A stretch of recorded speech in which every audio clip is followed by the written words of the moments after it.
recording this whole thing. So let me share my screen. Bring these here. Open it and make it full screen. Let's see if it works.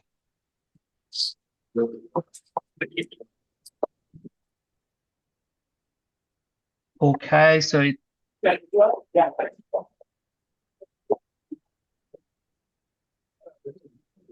So can you confirm me that you can see my screen? Madame, est-ce que je peux déjeuner à l'extérieur? C'est parce que j'ai une réunion, je voudrais pas embêter les gens. Okay, we need to.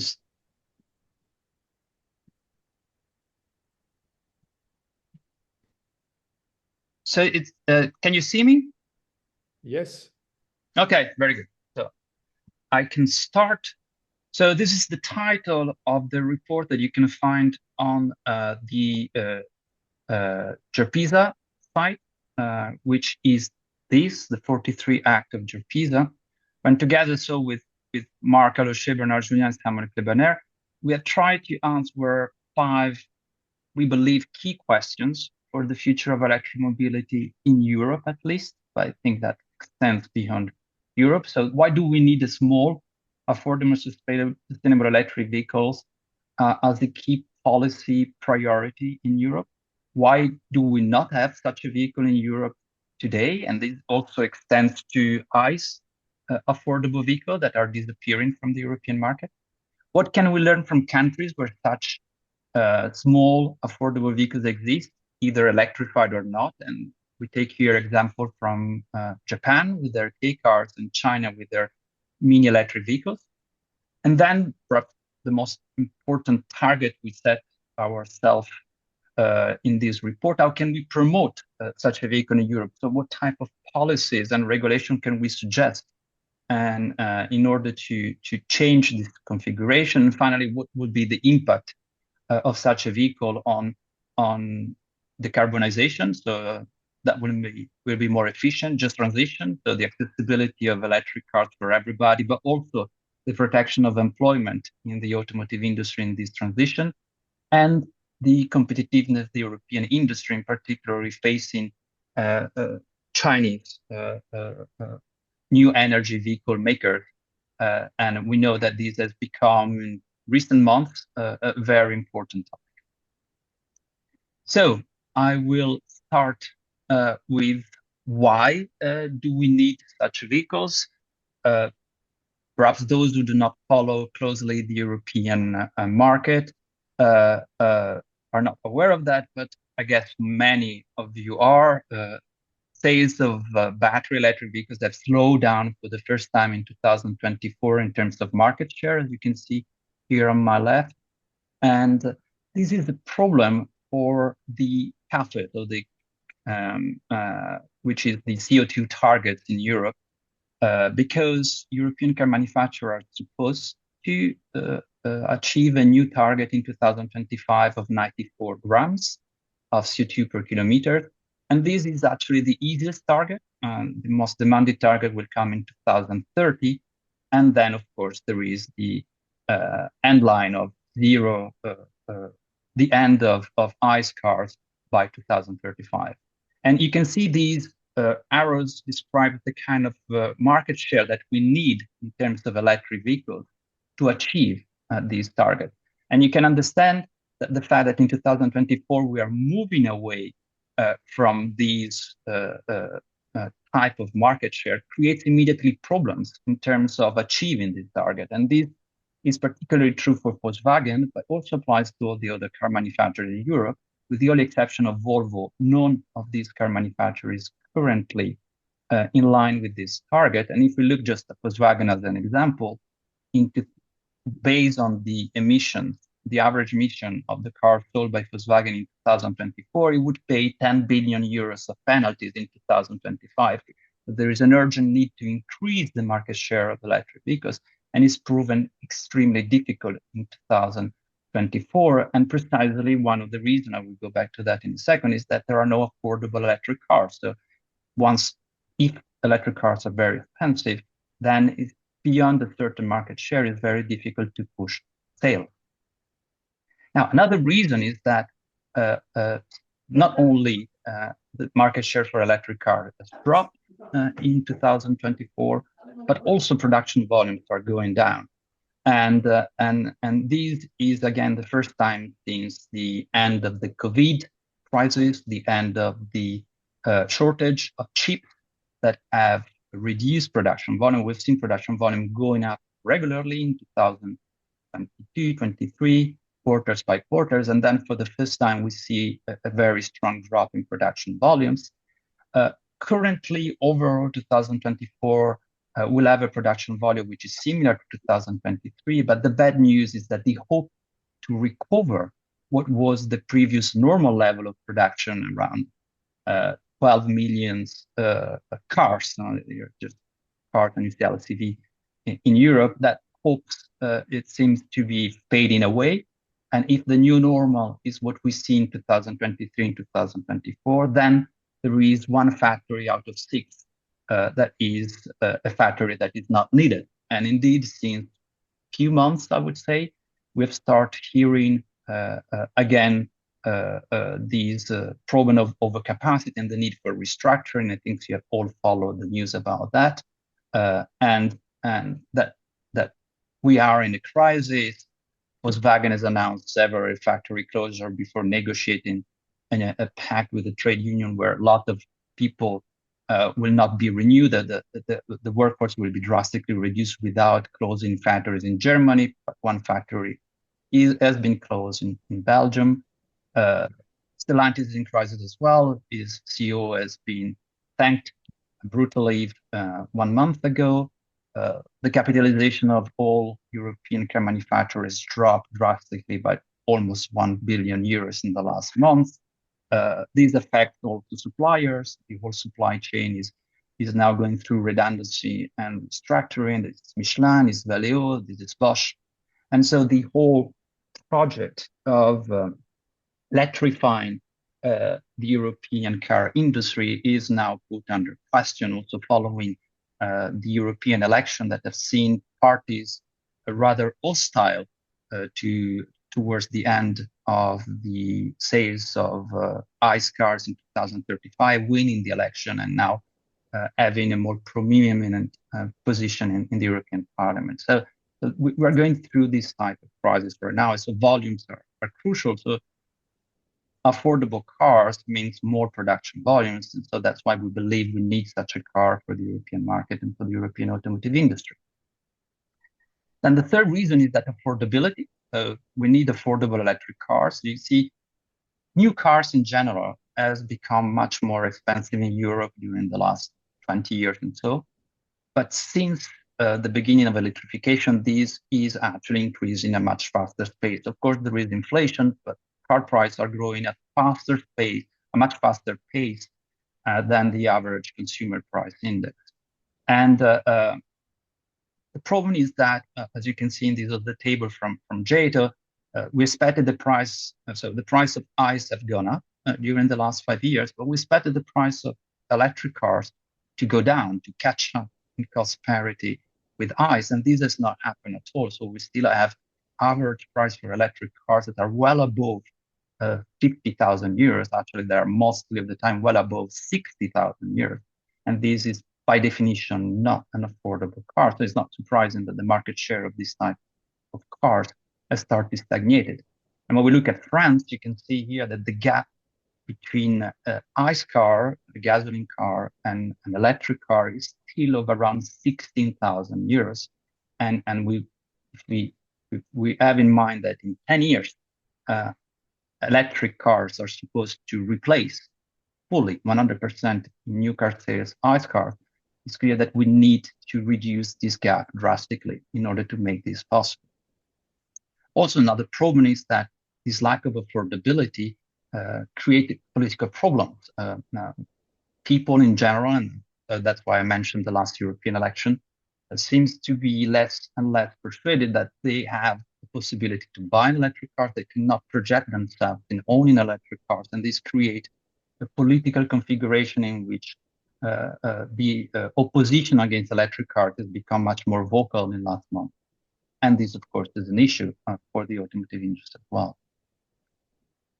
And finally, there is the issues of competitiveness, which the Chinese brands that has gained market share in Europe. This is the market share for BV in 2023. You can see that Tesla and Chinese brands have already taken 2023 more than 25% of the markets. In 2024, I believe the level has stagnated also because of the protectionist measures taken against Chinese brands. If you look at the Chinese market, you can see that these Chinese brands are completely dominating this market, and this domination has increased in 2024. This is the biggest market for BVs, is the most competitive, and that clearly underlies the competitive advantage of Chinese new energy vehicle makers vis-a-vis European car manufacturer and other car manufacturer in general.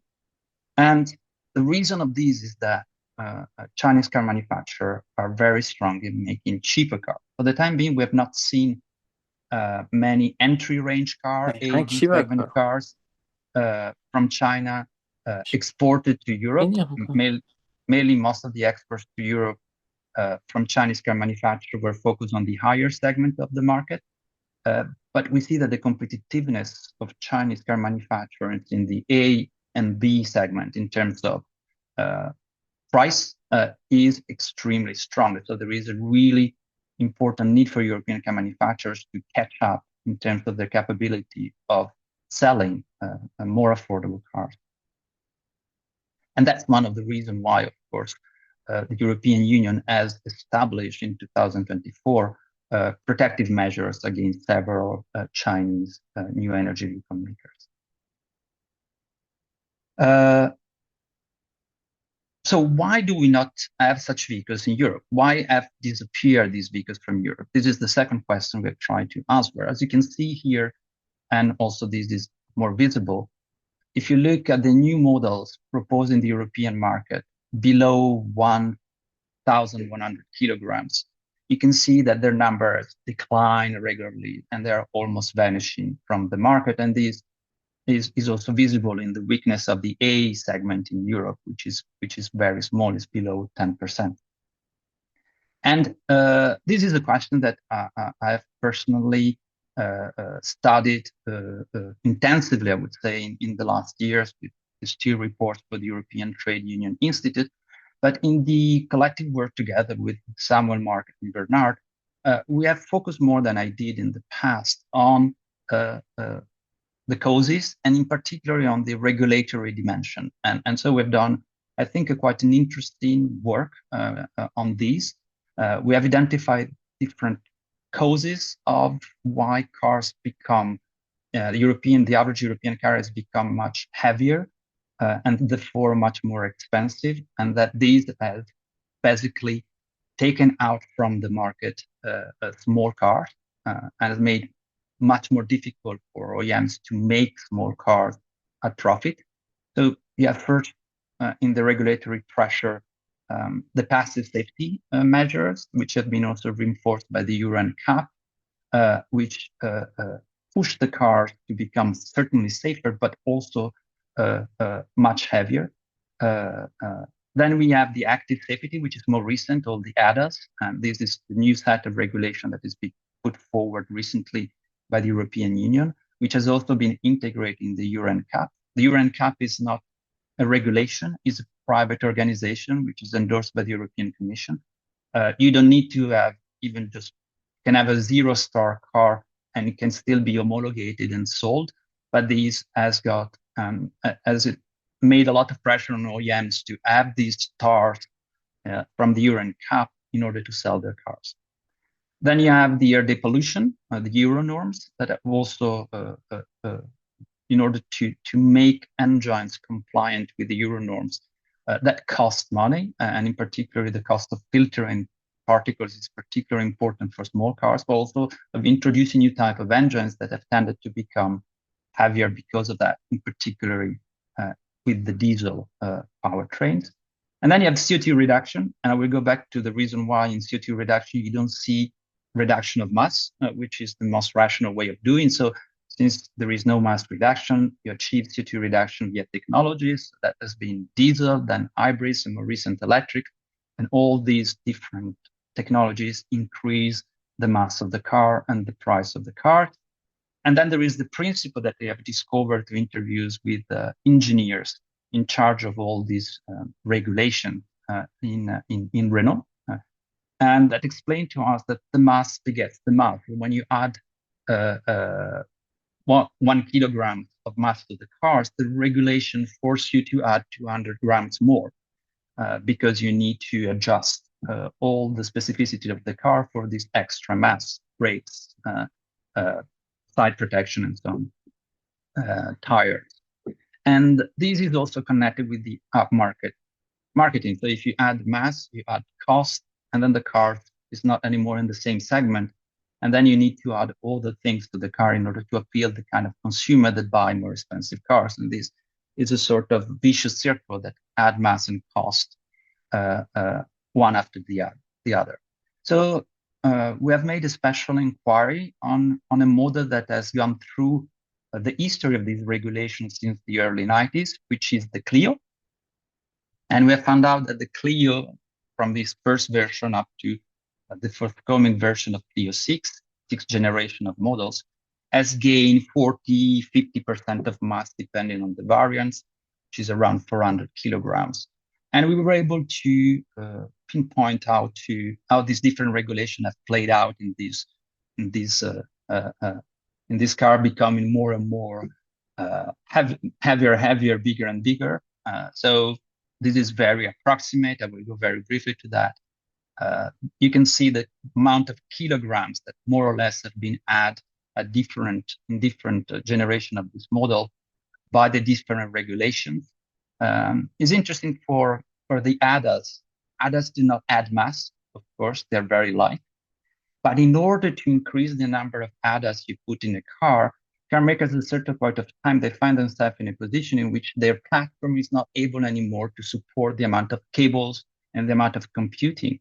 And so they need to upgrade the platform. And that is the time when they decide to go for bigger platform for the cars. And so to add weight in order to support all the wiring and all the computing of ADAS.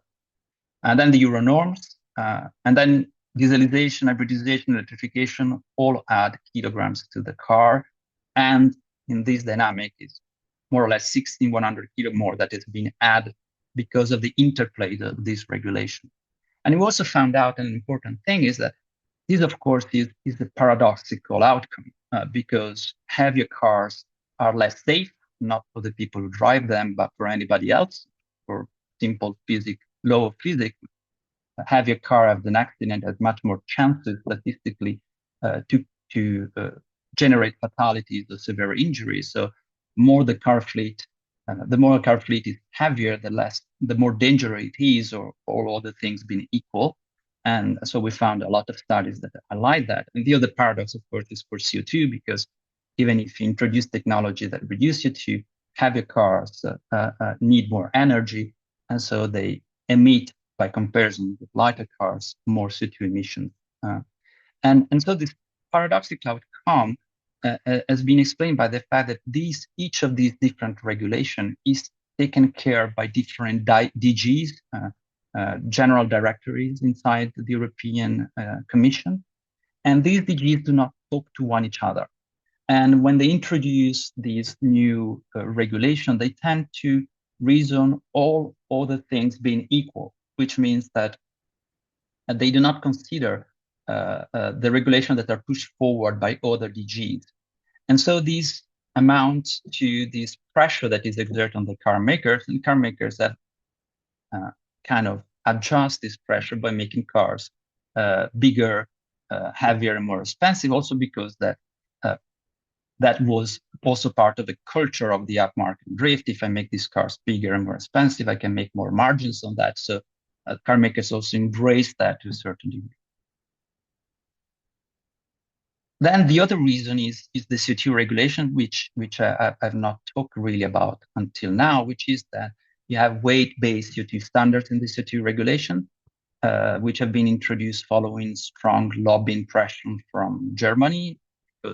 Germany produced the heaviest cars in Europe due to their premium specialization. And so the idea between the weight-based standards is that if you have a heavier cars, then you will have a weaker CO2 targets by comparison with a car manufacturer that makes lighter cars.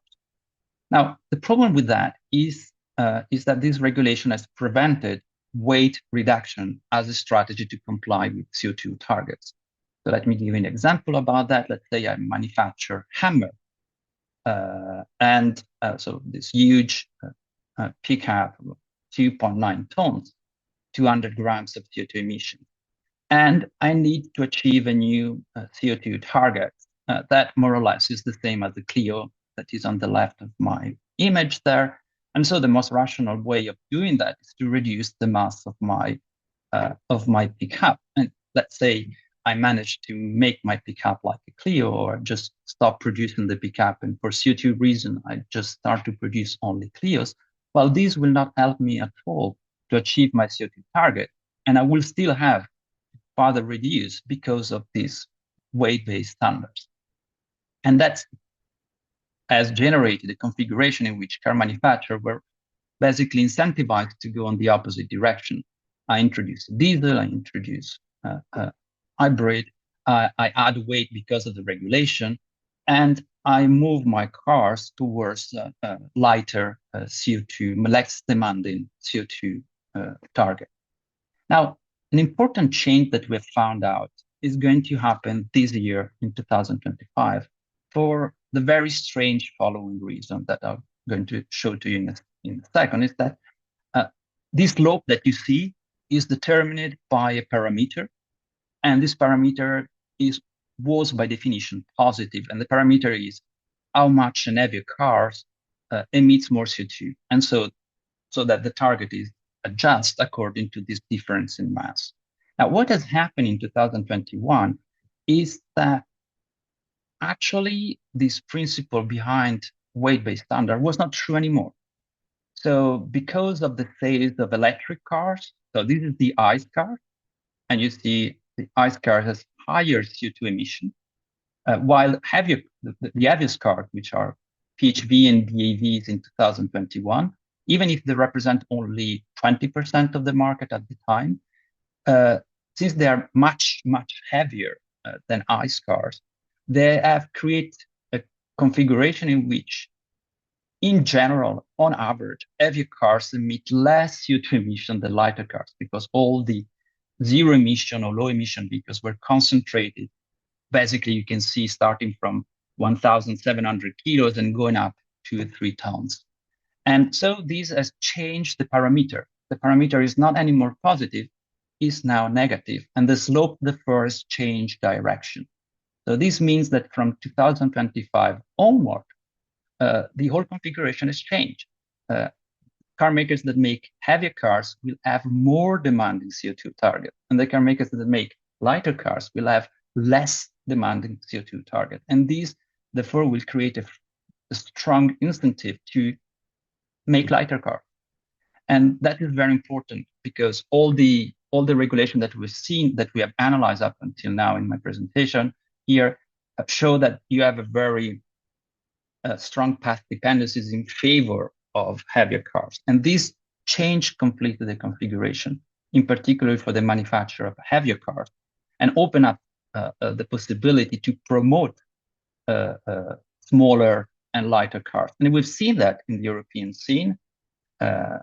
So we've seen in particular Luca Di Meo, who is not only the CEO of Renault, but was also during the last 2 years the president of ACA, which is the European Association of Car Manufacturers, clearly promoting a change in the regulatory setting towards smaller and more affordable cars. And it really used the example of K cars as the way forward for Europe. So the problem is that European regulation on safety emissions have had a negative impact on the profitability of small car segment, with sales falling by 40% over 20 years. To find a solution, we should take our inspiration from Japan in small urban vehicle or K car. From the factory to end life, the environmental impact of a small car is 75% lower. It can be sold at half the price of a mid-range model. we could rapidly reverse the current trend with an array of inexpensive measures like social leasing, free parking space, preferential charging price, etc., etc. And this was very new in Europe to see a CEO calling for smaller cars. And what has been even more interesting is that the old ASEAN, or even the CEO of BMW or Daimler, has signed up a manifesto in favor of such policy. Because, as I just showed to you, now they will need them. They will be key products for making their CAFE, for making their CO2 target. And this has also been echoed in the report by Mario Draghi on the future of European competitiveness. We had a special section on the automotive industry, in which has been explicitly pushed forward this need to reverse the upmarket drift and the need to promote smaller cars. So in our report, we have really taken this idea forward. So we start looking at examples of other countries where such small cars do exist. So the first most important example is, of course, Japan with their K cars. K cars are cars which are capped by regulation. So a K car cannot be any longer of 3.4 meters. It cannot be any larger than 1.48. It cannot be any taller of 2 meters. And also has to have an engine that is below 660 centimeter cube. So it's a really capped model. This regulation has changed a little bit since the 50s when they were first introduced, so that the K cars were allowed to be slightly longer, slightly larger, and with more engine power. But very small modification has been made, in particular since the early 90s. And we can see that K cars represent a sizable amount of the sales of new cars, 34% in 2022. It was up to almost 40% in 2016. And 37% of the Japanese car fleet. And you can see how this small car, the Mini is the K cars in the graphics, has substantially increased since the 90s and has become really actually the most representative car in Japan is a K car. So how Japan managed to preserve the small vehicles and to promote them in such a way? So these are the findings of our study. So first is the key role of a caped category. It's the fact that the car manufacturer in Japan, in order to benefit from the advantages of selling a K car, I will go back to that in a second, they could not go up market. K car cannot become any longer, cannot become any larger. It cannot use more power. So it's caped, and car manufacturers have to make their cars within this cape dimension. And this has played an important role to prevent the upmarket drift. So we've just seen the Renault Clio, the sixth generation of Renault Clio adding more or less 400 kilograms. And you can see here one of the most sold K cars in Japan, which is the Suzuki Wagon R. And you can see that since the 90s, well, has not really changed dimension, and of course, does not really gain any weight or mass. And that is a very important difference in order to preserve your small cars. The second reason is that the K cars has been at the core of a very strong and long-standing political and social compromise. K cars play two roles, which are very important. They provide access to personal mobility for low revenues populations, women, elderly, population living in small cities or rural areas, young households. And precisely they do so where public transport is not or few or little available in Japan. So contrary to a vision which is wrong, but is very is quite strong, is the idea that K cars are urban cars. That is not true. K cars are mostly sold and used in rural areas, small cities, where the density of population is small and the access to public transport difficult. And because of that, K cars have been heavily subsidized by the Japanese state via different fiscal measures and transport policies, so that the total cost of car ownership of a K car is between 1/3 and 1/4 than the total cost of ownership for a standard car. And this, of course, goes also together with very low cost for buying a K car. The K cars that we've seen before is around 10,000 euros, more or less, the cost of a K car. And the electrified version with the Nissan Sakura is around 14, 15,000 euros. So they're cheap to buy and very cheap to use, thanks to this subsidized from the government to support that, because they provide access to mobility where public transport is not available. Now, the second reason is that you also promote a very energy efficient means of transport. So K cars, as you can see here, have average real consumption in terms of how many kilometers you make with a liter of gasoline, which is much more efficient than compact cars and standard cars. You can also see that with K cars, precisely because they cannot go to market, they don't get any mass. They have improved their real consumption faster than compact cars and standard cars. And so they have been a key technological component in the decarbonization strategy of Japan. As you can see, these are the CO2 emission from new cars. And you can see that Japan has outperformed, has really made much better than Germany, France, or Italy on this matter. And when you also see emissions from transport sector in general, Japan stands out as the best performing country in the last 20 years.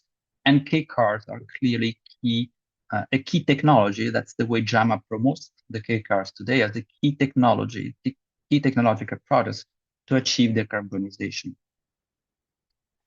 And finally, the K cars has also been an important industrial dimension. This is the protected market, not because there is protection is measured, simply because the rules are made in such a way that it's very difficult for other car makers than Japanese one, and actually few Japanese one, to make this car. It's therefore a profitable and dynamic market. You have a lot of different models available in the market. This is also contribute to make K cars appealing to Japanese consumer. There is a JAMA pulse that has made every year and demands to the owners of K cars, why do they buy K cars? And when you look at these inquiry, you can see that in the 90s and early 2000s, the main reason was because they were cheap to buy and to use. Owners of K cars also appreciate that they were easy to use. But more and more in the 2010s, Japanese consumer buy K cars because they like them, because they like the roominess, because they find them practical. So non-economic reasons for owning K cars are becoming a more and more predominant argument in favor of K cars, which shows that K cars is not just only a rational cars, but do really appeal to the Japanese population in general. Now, the second example we've taken up in order to learn from other countries how to promote small affordable electric vehicles is the Chinese case. I will be much more brief here because this is the topic that has been mainly studied by Marc Allocher. So I will just summarize his conclusion on this. So what we have seen, at least up to 2023, 2022, that the mini vehicle segment has grown very fast in China. This actually was a segment that almost did not exist before in the ICE market, was very small, and is with the Chinese new energy electric vehicles that this segment has grown very fast. And I think everybody has heard the story about the Wuling Guoguang Mini EV, which was the best sold electric vehicle in 2022 with over 400,000 models sold that year. And the question again was how that was possible. And Mark in his research underlined at least three different reasons. First of all, in general, there's been these industrial policies and national policies to promote NEV and to create the condition to make it in a very efficient way so that you have the scale, you have the value chain, you have the competition, you have rules that push for more efficiency, and that all together create the condition to make up profits, also small electric vehicles. You have regional policies that support local manufacturers that have specialized in this type of models. And so you have these production incentives, the production credits.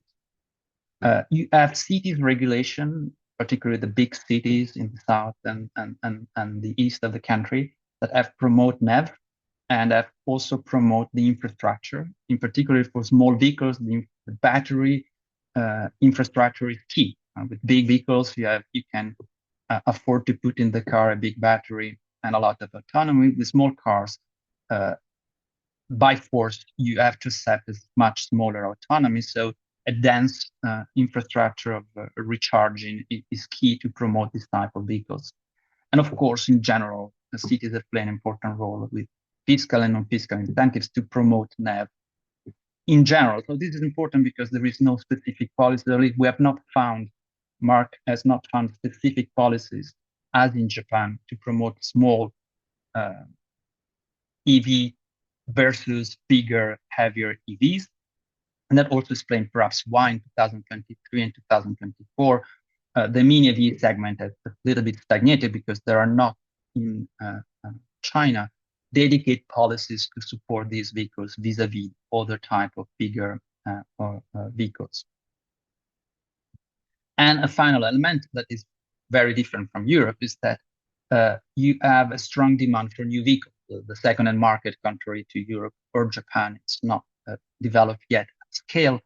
And so you have a lot of consumers that want to acquire a new cars, and they find with these small electric vehicles something that it provides the type of mobility that they need and corresponds to the amount of money they can put into a new car. So they don't have the alternative of second-hand cars, in particular in the electric markets. And so that's why also this type of vehicles have grown so fast in China during this period. Now we'll move to the fourth question: is how can we promote such a vehicle in Europe? And that is our proposal in particular to European regulators, but also to national states. So the first element we think is important is to create a new category of vehicle in the same way the K cars has played, because the K cars have played such an important role in Japan, is because you K the category, and that allows to attach to specific category of vehicles dedicated policies. So we have two hypotheses. The main one is to create a sub M1 category. M1 is the category for the standard car. So the idea is that the M1 ASEV, so for affordable, sustainable electric vehicle, would comply perfectly with M1 regulation. So will be allowed to go everywhere, to use motorway and so on. But we'll have to respect a certain number of CAPE dimensions in order to be labeled as M1 ASEV. And the other hypothesis is to have an M0 ASEV, so a new category, not as an M, but as an intermediate category between really the mini vehicles, which are called in Europe L7 vehicles, which are very light, very small. You don't need a permit to ride them, and the current M1, with in particular limitation of speed at 110 kilometers per hour. Now, the advantage of this second category is that you will be able to reduce the regulatory pressure on such vehicle because of the fact that it would not be used in the same roads at the same speed than standard vehicles. But we believe that for volume and market development purpose, the M1 category should be the one that should be the most important. Adjust the city regulation for ASEV. So I will just list it there before getting into the detail. Introduce a dedicated financial support to the takeoff of this new category of vehicles, an eco score, a European eco score for cars with labels that will be available for consumers to know which category of car you're buying when you buy an electric vehicles, how green this car is, and a toolkit, a political toolkit There will be again European and available for member state, regions, and city to promote DSF M0 M1. And now I'll get just into the detail of our proposals. So first, for the category, you can see here in the table that on the left you have the M1 car, which basically is almost a no-limit car. You can go up to 9 seats. You can go up to 3.5 tons. There is no limit in terms of power or almost dimensions. And of course, it has to comply with all the regulation for M1 car. So the M0 Aziv and the M1 Aziv will be very similar in terms of the type of cars we have in mind, but the M0 will be limited in speed and will have a lower, therefore, limit in terms of power for the electric powertrain. And therefore, we expect that such a vehicle will not have to comply fully with the current set of regulations, which would help to make it cheaper to achieve a lower cost for producing that. And so it's less than 1 ton for places. And you can see the dimension is less than 3.8 meters, less than 1.7 meters. It's bigger than AK cars because we have different usage, different of the cars in Europe. On average, European user of cars make more kilometers per year and use that in a different way. So we believe that the car should be bigger than a K car, adjust to the type of cars that European citizen consumer normally use, but still kept in dimension and much smaller than the current average electric SUV that we see on the roads nowadays.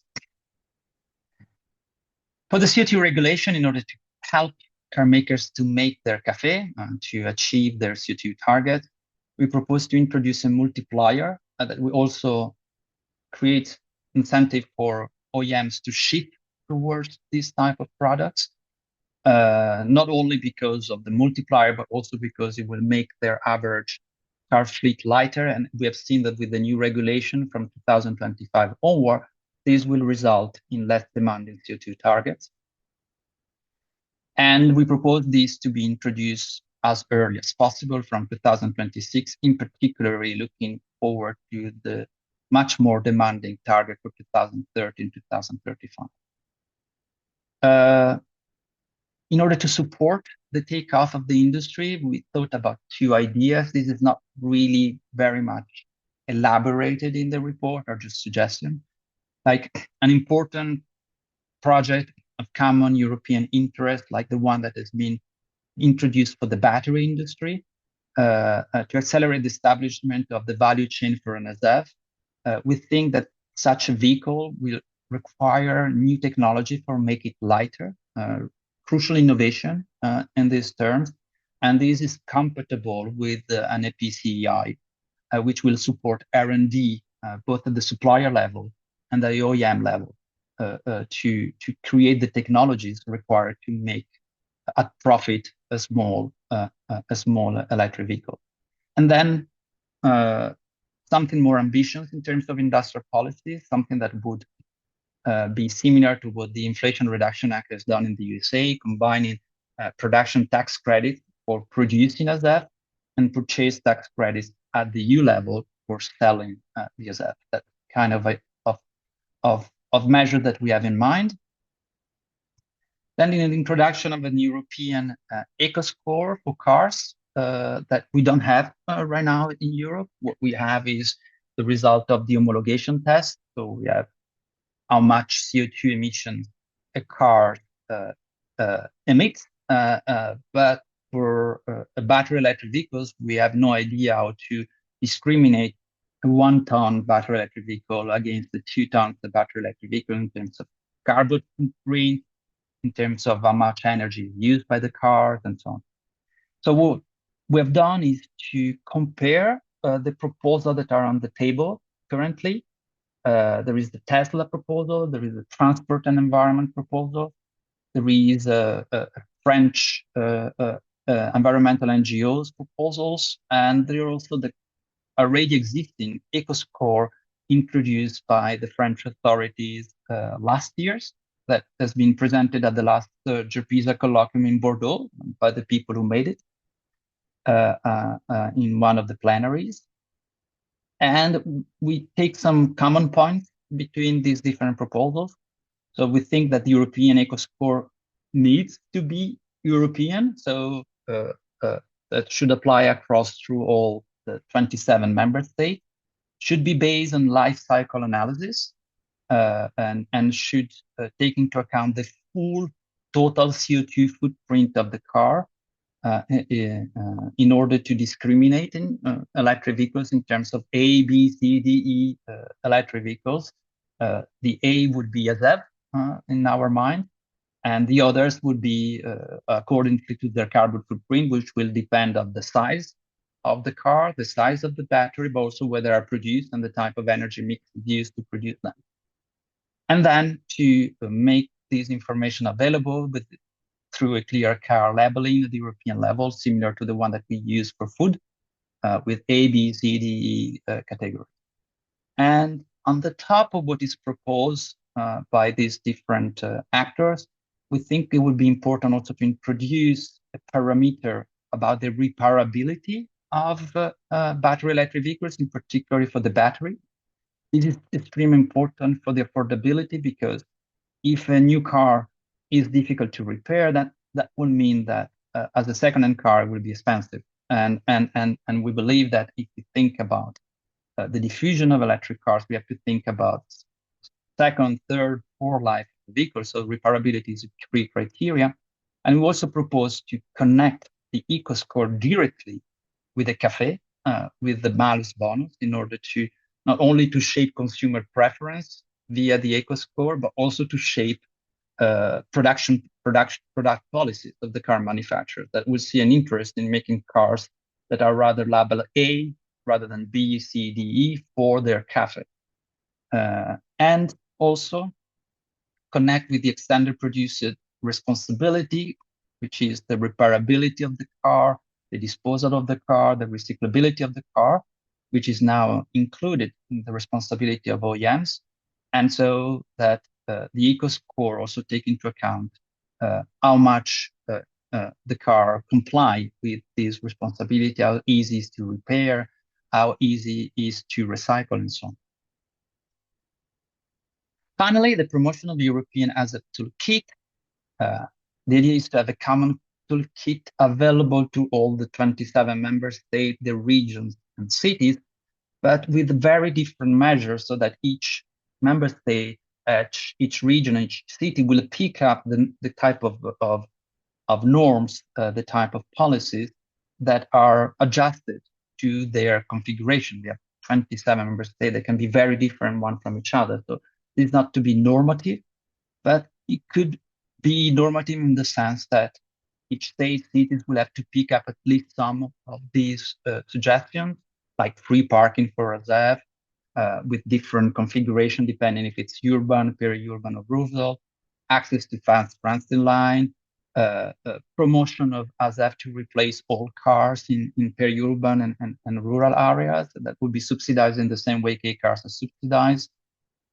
Also, the idea of creating a mobility proposal, so to articulate the sale of ASEF with public transport providers or that rental company, so that if an household needs a car to make long distance trip, it will not have to use ASEF. It will have easy access to a transport service to do so. And there are other ideas, and these, of course, is just an early proposal, but the idea is that this toolkit will help state, regions, and cities to integrate ASEF in their transport policies and in their European-based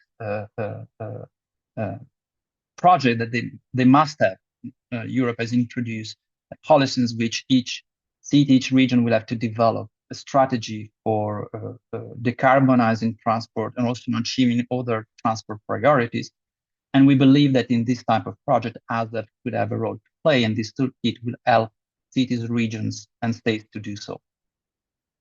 Final point. So what would be the impact of such an ASEF for the several questions I've raised in the first for the first part of the presentation.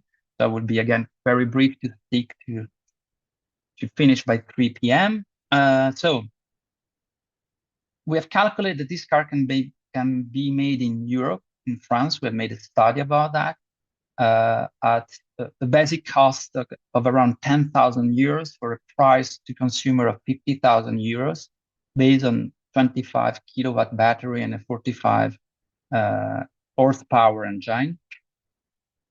We expect that if we can make such a car with all the political supports and regulation I've just stressed, this could generate up to 2.5, from 2.5 up to 3.5 million as that sold in 2029.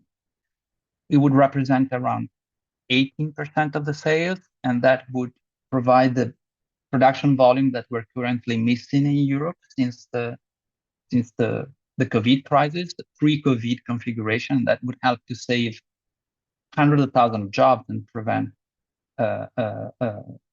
massive restructuring that are now on the agenda. Overall, that could reduce CO2 emissions from the car fleet by 24%, or 71 million tons of CO2 in 2035, and by 38%, so 40 million tons of CO2 in 2025, by comparison with a scenario without ZEV. And you have seen the Gerpisa Act. We have also made a book altogether, which is published by La Fabrique de l'Industrie here in France. So the hope is in this configuration of crisis of the European automotive industry, to be able to promote these ideas as an alternative path to both expensive and finally not very sustainable big electric SUVs, and the massive restructuring that goes together with that, and just the abandon of ambitious policies towards EVs. And so the idea of postponing the CO2 targets, and also not keeping the 2035 target for ending the sales of ICE cars. So we hope to promote these as a solution to several of the problems that the European automotive industry is facing right now. So I will finish here. I've been a little bit longer than I expected, but so I propose to give the floor to the discussants immediately. I don't know if they have PowerPoint or not, so I will stop anyway to sharing my screen. I can also see all your faces again.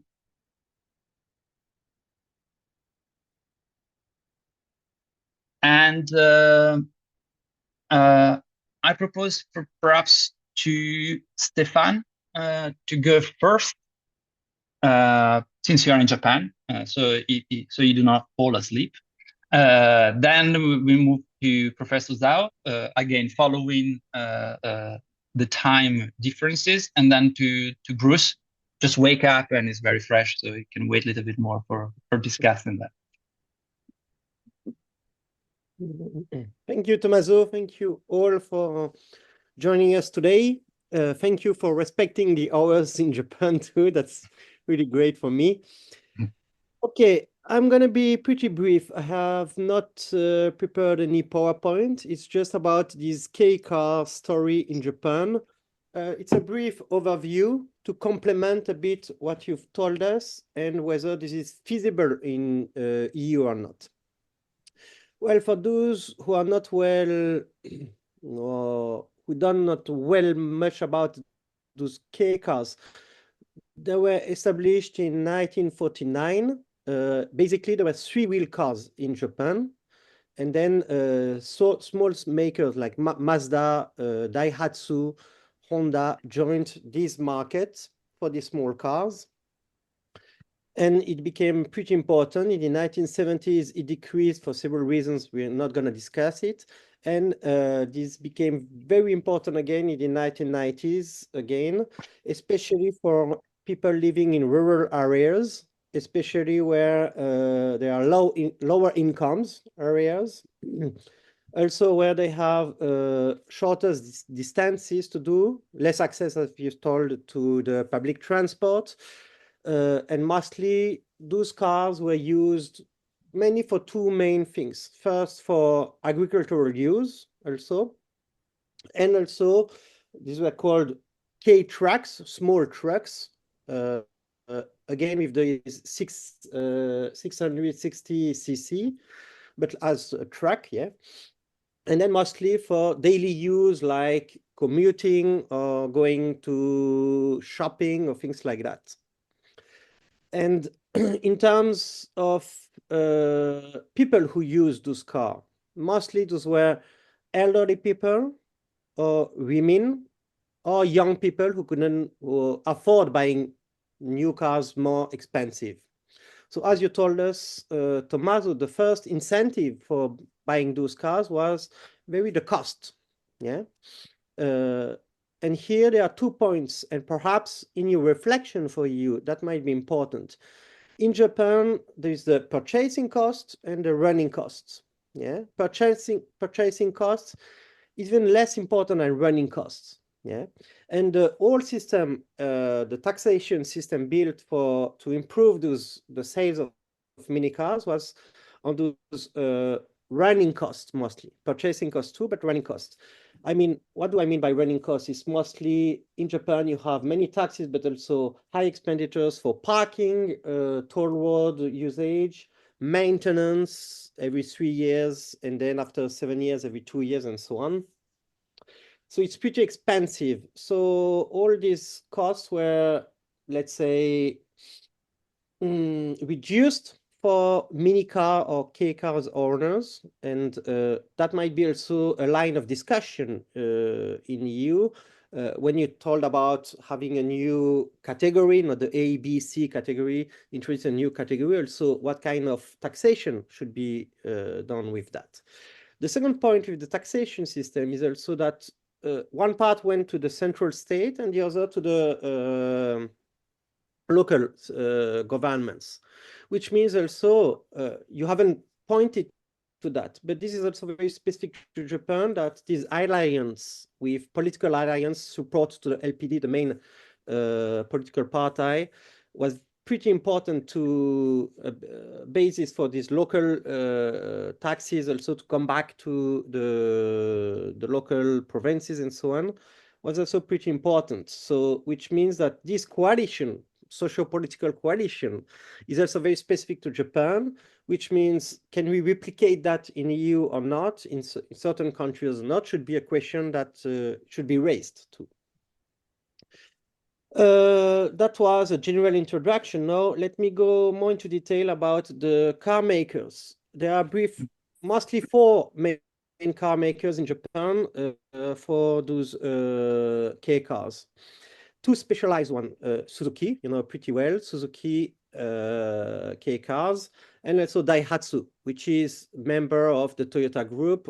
It was acquired in 1992 by the Toyota group and is partner fully owned by Toyota. Those 2 ones and 2 others, which are Mitsubishi and Mazda. Let me first talk about Suzuki. Suzuki is very important in that market. Now I think it's Suzuki K cars account for perhaps 40% of all K cars in Japan. Perhaps Daihatsu 20 or 25%, then comes Honda and Mitsubishi. Suzuki is very specific because they have a large lineup of K cars. Okay, which means they cover different social needs on the one hand, and on the second hand also they are also special OEM, which means they also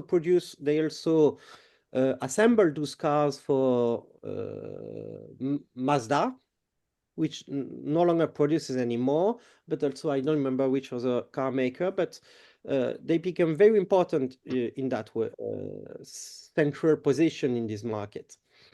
Suzuki also is very interesting in the fact that so far, it's the only one that tried to have a mild hybrid electric mini cars, introduced, I think, in 2021 or 2022, which means it's a very small hybrid electric engine, lithium ion, of course. It's mild, which means it's also here to help the gasoline engine. Yeah. They have no further plans so far to have a fuel hybrid electric K car. But anyway, they've introduced that. But as far as I've understood, it doesn't help much in terms of fuel consumption. It's not much better than the other. And some research have been done showing that this is not an incentive for the purchasers to hybridize the K cars. Well, the question is still open. And the third point with Suzuki also is, as you all know, Suzuki now produces perhaps twice the number of cars in India compared to Japan with Maruti. So Suzuki is very devoted, like Toyota, to this so-called multi-pass strategy, which means K cars and electrification of K cars only for Japan. And they announced in 2023 that for 25 or 2030, I guess, they want only 20% of BEVs in Japan, 80% in Europe, and things like that. And I think 15% in India or something like that, which means they try to diversify their strategies. Yeah. Which means also that for Japan, so far, they haven't developed any specific traction or, let's say, propulsion electric BEV for those key cars. And the other point, they also have compact cars, 1 liter or 1.2 liters. And here they are targeting those cars perhaps to have a few pure electric vehicles here and perhaps for other markets. So this is basically Suzuki, which is one, and they have only 2 factories producing those engines and those cars. Then Daihatsu is devoted into the Toyota group. So they have perhaps 19 models of key cars. And also they produce for, I think, not Matsuda, Toyota and another car maker, Subaru. They produce also for Subaru. Daihatsu doesn't propose any kind of electrification for those K cars so far. They announced recently they are thinking about it, but still it's not on the table as a solution. They developed in 2014, I think, mild hybrid electric version for 1.2 liter cars, but not for the small light cars. Then comes the 2 other makers, Honda, which has made a choice of not renewing its lineup in 2022 when it was the model change of its most famous K cars, and keeping mostly as it was done previously, let's say. Let's keep it that way. And then the final one, Mitsubishi mostly produces also the new Mitsubishi K car BEV, and also the Sakura for Nissan, nearby Hiroshima.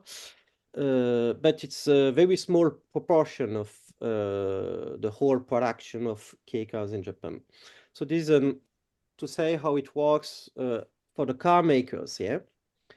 Then let's move. The second thing I just want to add, and I'm going to stop here because you told me 10 minutes is enough. So I'm gonna, if I start, I don't stop.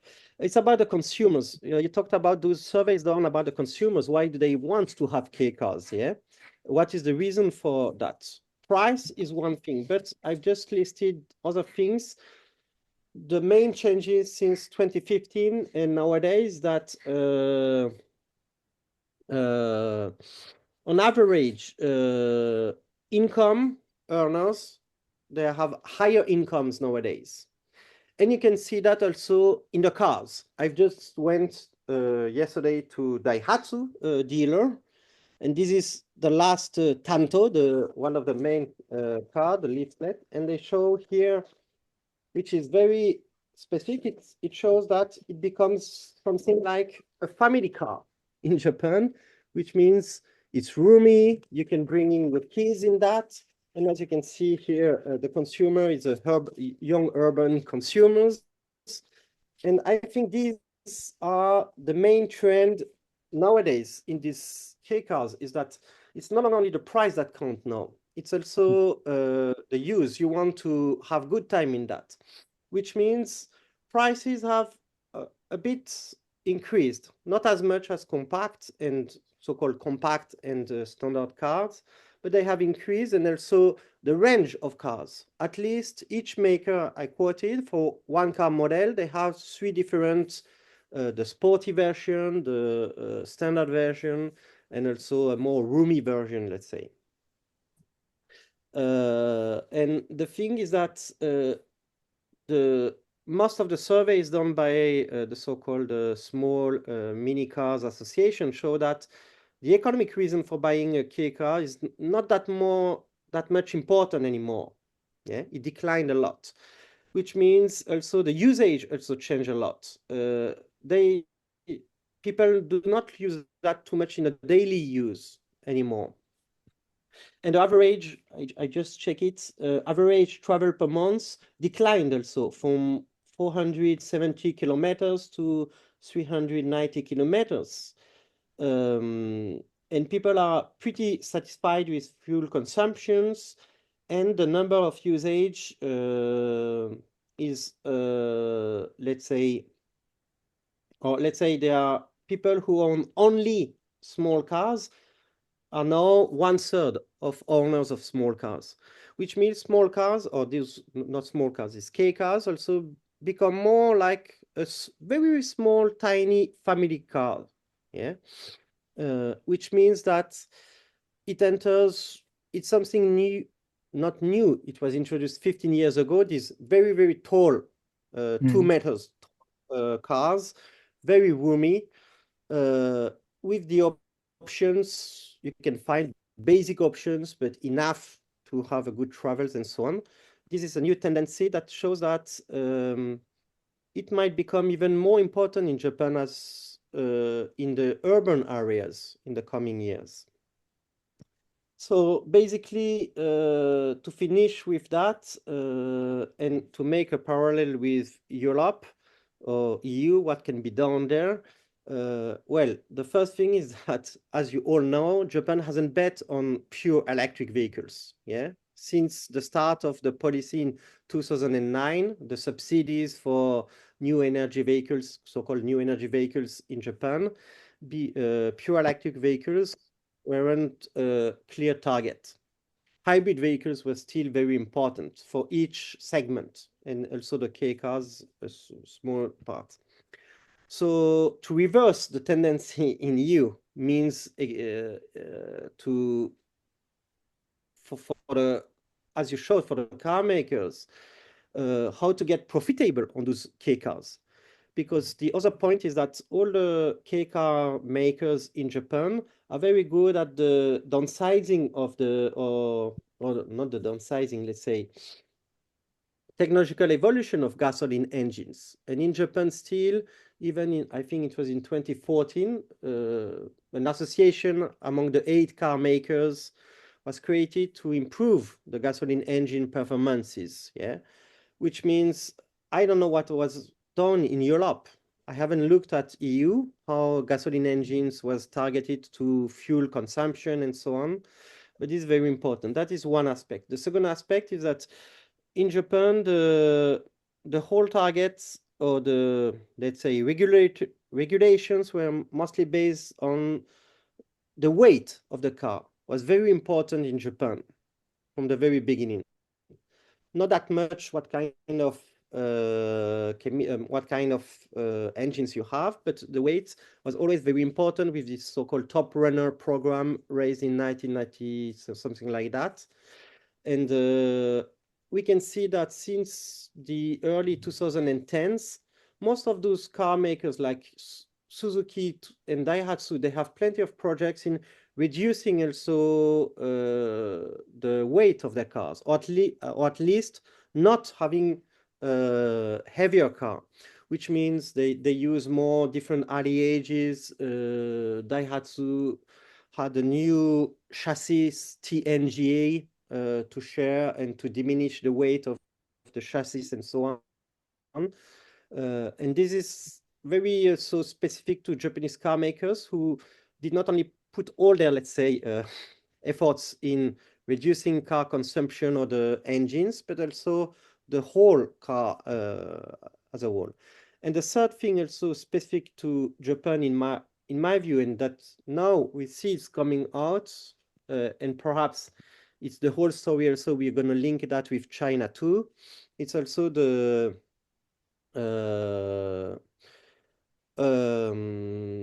full life cycle emissions.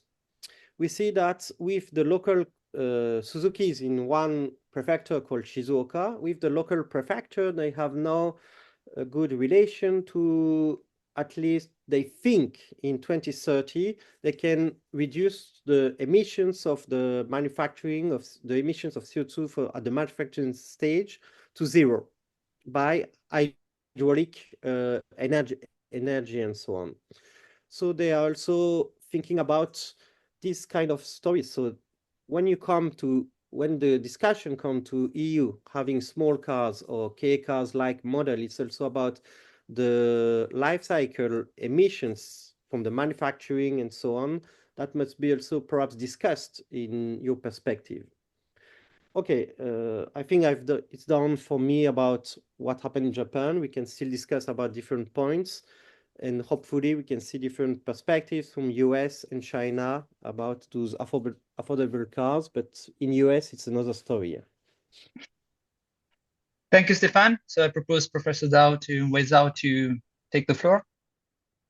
Yeah, thank you very much, and hello everyone, and this is hello from China, in Guangzhou, the southern part of China.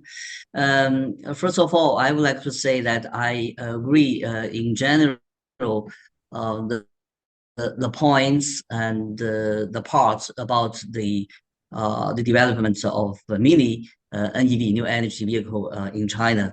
So the description is okay, and the data. Well, some of the data are estimated, I think, but I cannot give more opinion on that.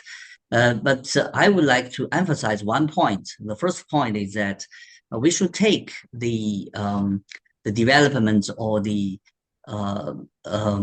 boom of the mini electric vehicle in China as part of the overall development and emergence of the NEV sector in China, which is a very big movement of the whole automotive industry, transforming from ICE to the electric vehicle paradigm. So the mini version of NEV maybe it's not the most important part, because what you can see that the electric vehicles are really standard, or what we call the classic product architecture for the ICE cars, but it is definitely an important part. I would say not the most important part. For example, that for making this brief presentation, I checked some data, and you have different percentage of the mini version NEV in the overall EV market. 2021 market share for this section is 29.8%. 2022 lower 19.3%. Last year was almost 20%. This year I have not yet get the data, but it is estimated that it's between 20 and 25%. So a quarter of the market share of the EV in China is this mini version of an EV. So it's a quite big number, and we should know that every year now we have the production quantity which is in China more than 10 million units of EV, and then I think that if we try to figure out what are the causes of the development of this mini version of an EV, we should maybe focus on three. We can dig out three big causes. One is emphasized very much in the report, which is policy, on policy side, national policy, local policy. So yes, it is true that we have the fiscal and non-fiscal policy on NEV in China, and locally, especially at the municipal level, that you have many cities which give a exemption of the license plate charge to register the new energy cars. But as concluded in the and pointed in the report, I think it's rightly that you don't you cannot see more preferential policy towards the mini version of an EV. So it is overall policy which is preferential and favorable to develop and to purchase and to subsidize the EV industry. So I would take it as part of the basket, the policy basket, which is delivered to the whole sector of EV, not particularly to this mini version of an EV. So I would say, yes, it is true, but it is just a condition. But after so many years of the industrial policy, we should say that from very early years, that especially from the last 10 years, that you always have this the national policy, which is favorable, but the direct subsidy to the industry, which we should say stopped in the year of 2022. That it's already, but of course nowadays that in China you have municipal government which still continue to give favorable policy compared with IC, because if you buy internal combustion engine car, and you should pay the license plate charge. That is quite a norm. But instead, that if you buy the NEV, that you don't pay this. So this is a kind of favorable condition. But the reason is that the local governments needs money, needs budgets so it's difficult for them to stop charging for the license plate for the IC. Well, so if I put some weight on the policy, I will not put so much on that. I think it is a condition, but it's a condition, but not particularly for the mini EV development.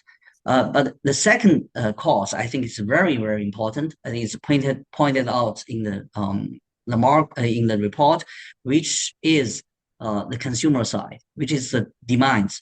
I would say that yes, it is really unmet demands for mobility, and especially for modern individualistic and urban mobility, which is a demand which really pull the development of this mini version of an EV.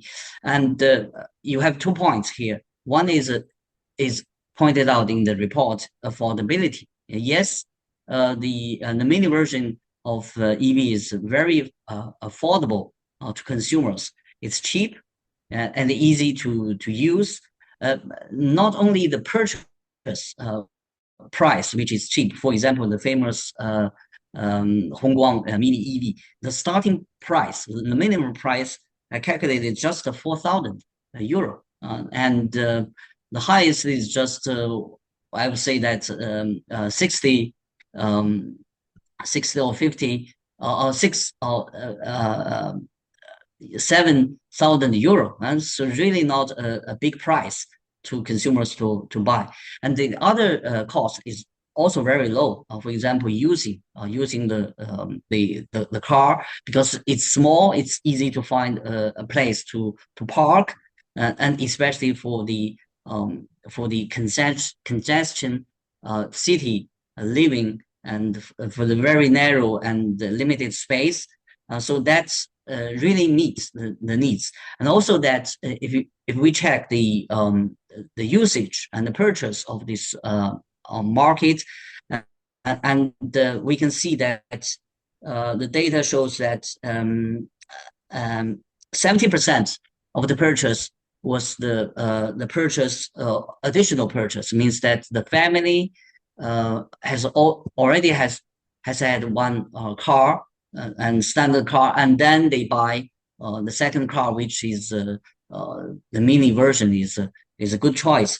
And 26% is first time purchase, and 80% the purpose of purchasing this mini version of EV is really for to replace the walking distance, which is a little bit longer, but in urban areas, in congested urban areas. So aging people, well, the first generation of mini EV was called the old man replacer for walk, and young people, very young people, the first time they buy a car, they will buy this. So that's that is and we should realize that for many people this is a new market. This is a new demand. This is a never met demand. So when you have this product, it will be sold and people will buy it. So this is the affordability. Second is well, I will not call it sustainability. I will call it suitability. It's suitable for the daily life of people, especially for the people living in urban areas, big cities. You have many big cities in China. So it's a solution to the very jammed traffic, and you have many convenient points for using these cars. And people use all kinds of vehicles. And if you check the market, in China, we have the category of low speed vehicles, which include that not only this four wheels mini cars, but also the electric bicycles, electric mini scooters, and also the three wheels vehicles. And all these things, well, you have the standard, the famous standards. Is double 80. Double 80 means that the range should not exceed 80 kilometers. Means that you have a full charged battery, and the speed cannot exceed 80 kilometers. The maximum speed of the vehicle when physically talking about that. So you have the whole market for all these kinds of low speed and small cars, small vehicles, and well, the mini version of electric vehicle of Wuling Hongguang EV is higher. The physically is higher than this. It's more like near the stand. It's between the standard segment for cars and the low speed vehicles. So it's something that fits in between, but it meets the requirements and demands of customers. So this is the suitability that we talk about. The consumer side is very important. The third element, I think, that is not yet emphasized enough in the report, is the side of car makers. And when we talk about this car makers, I mean that really you have the EV manufacturers, the OEMs. They have the manufacturing capability, and you have an ecosystem which supports their manufacturing and development of the new version of electric vehicles. So first of all, they caught this opportunity. They observed the big trend, the big change of the markets. You have the needs, and then they caught this opportunity. They launch the product, and all these companies, the OEMs, we should remember that you don't have a specialized company which specialized for developing and producing the mini version of electric vehicles. You always have the big OEMs, the famous brands, etc. But they develop this small version of mini version of electric vehicles as part of their portfolio, product portfolio. So you have the standard cars on one side, maybe 80% of their sales. At the same time, they develop some kinds of in parallel these products, which supplement the mainstream market, which is a standard or compact cars. Well, so the biggest one is of course the SAIC Wuling group, which developed the first generation of cheap cars, Wuling Hongguang, and then you have this the Hongguang Mini version, and then you have the Chang'an Lumin, which is the second brand. You have Leap Motor, they have the somehow some kind of the T03 model. You have GD, which develops their Mini Panda version, which is part of their production lines. You have the production lines for different categories of products. So the mini version of EV is part of the whole portfolio. It's not a distinctive product which is specialized for development. So you can imagine the electrification for them. It is they simply apply what they have as a manufacturing technology or electrification technologies they use for the standard cars and apply that to the mini version of these cars. So they and of course the story for each company is different. For example, for Wuling Hongguang, their manager, which is in charge of the mini version EV, talked about their history. She said that in the beginning they produce a lot of electric cars, but they lose money in this division of electric cars, but they earn more for gaining the credits and selling the credits to other big producers. So they are running the business of making manufacturing the electric vehicles and taking profits from the advantage from the policy, of course. And second aspect of the car makers is their innovation. I think this is the type of innovation that we talk so much in business literature, which is innovation from the bottom of pyramid, or what we call the frugal innovation, which means that you don't have the most advanced technology, but you really find a simple way to simplify the products. You find practical solution, and so when you observe these mini cars, they're very good in marketing, in selling the products and targeting their clients. And pricing the products exactly as the level of the revenues and the affordability of the customers. So you have fancy colors, you have the very cool interior decoration trims. Externally, that you find the many shapes and designs and very lovely, and so that attracts a lot of the consumers, which are not luxury or car lovers, but they ordinary people. They want to buy cheap but beautiful, and well, people know that they will not use that for a long time. They just use for daily life. Okay, and then you have the third dimension for production is you have a very strong ecosystem. The ecosystem depends on the ecosystem of the whole NEV sector, which include the very good capacity of battery manufacturing, including the battery efficiency improvement and low cost, thanks to the economy of scales. and you have the charging infrastructure, which is invested, built up everywhere. Now with the development of internet, intelligent and connected vehicle trends, that they began to impose and add more functionalities of this kind of ICV in the mini version. So in mini, almost all the new versions of the mini EV that you find, that you have intelligent pilot, GPS, you have a smart voice control system, that the car becomes modernized than the previous simple and shabby cars. So I think that overall, to conclude this part, I would say that we should take the mini version of EV as a component or part of the development.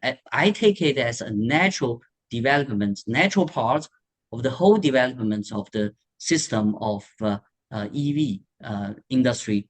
I don't take it as something very extraordinary and particular, and because that you have a very natural tendency for companies. If you are EV makers, OEMs, of course, you know that in the market you have different layers, you have different segments. You have the premium, you have luxury, standards, compact. Then you have this kind of mini version of EV, and then you have the low speed and many low cost vehicles, etc.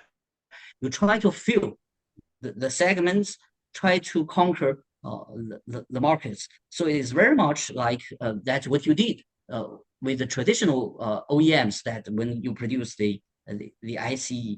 Well, I would say that compared with Europe, China take the EV as industry, but as a whole bunch of industry to develop, to create. So this is the beginning of the whole development of a new automotive industry, and the mini EV is just a part of that. And that explains maybe why that in 2023 suddenly you have the falling down of the market share and amount of mini version of EV. I think that in 2022 that you have more than 1 million, and 2023 suddenly you have just 950,000. But last year, 2024, that you have a jump back of the sales of the mini version. So you have a very natural rhythm of the market. Sometimes it's bigger, sometimes it's smaller, and you have at the moment when it's saturated, well, people are waiting for new version of new models, and then they buy that.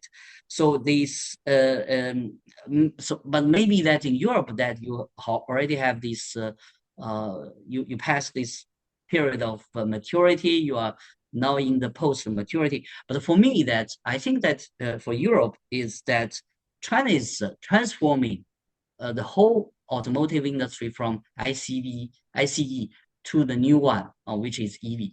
And government has ambition, and companies, they have clear strategies. And for example, the big companies like the Guangzhou Automobile Group and Shanghai Automobile Group, that they had difficulties this year.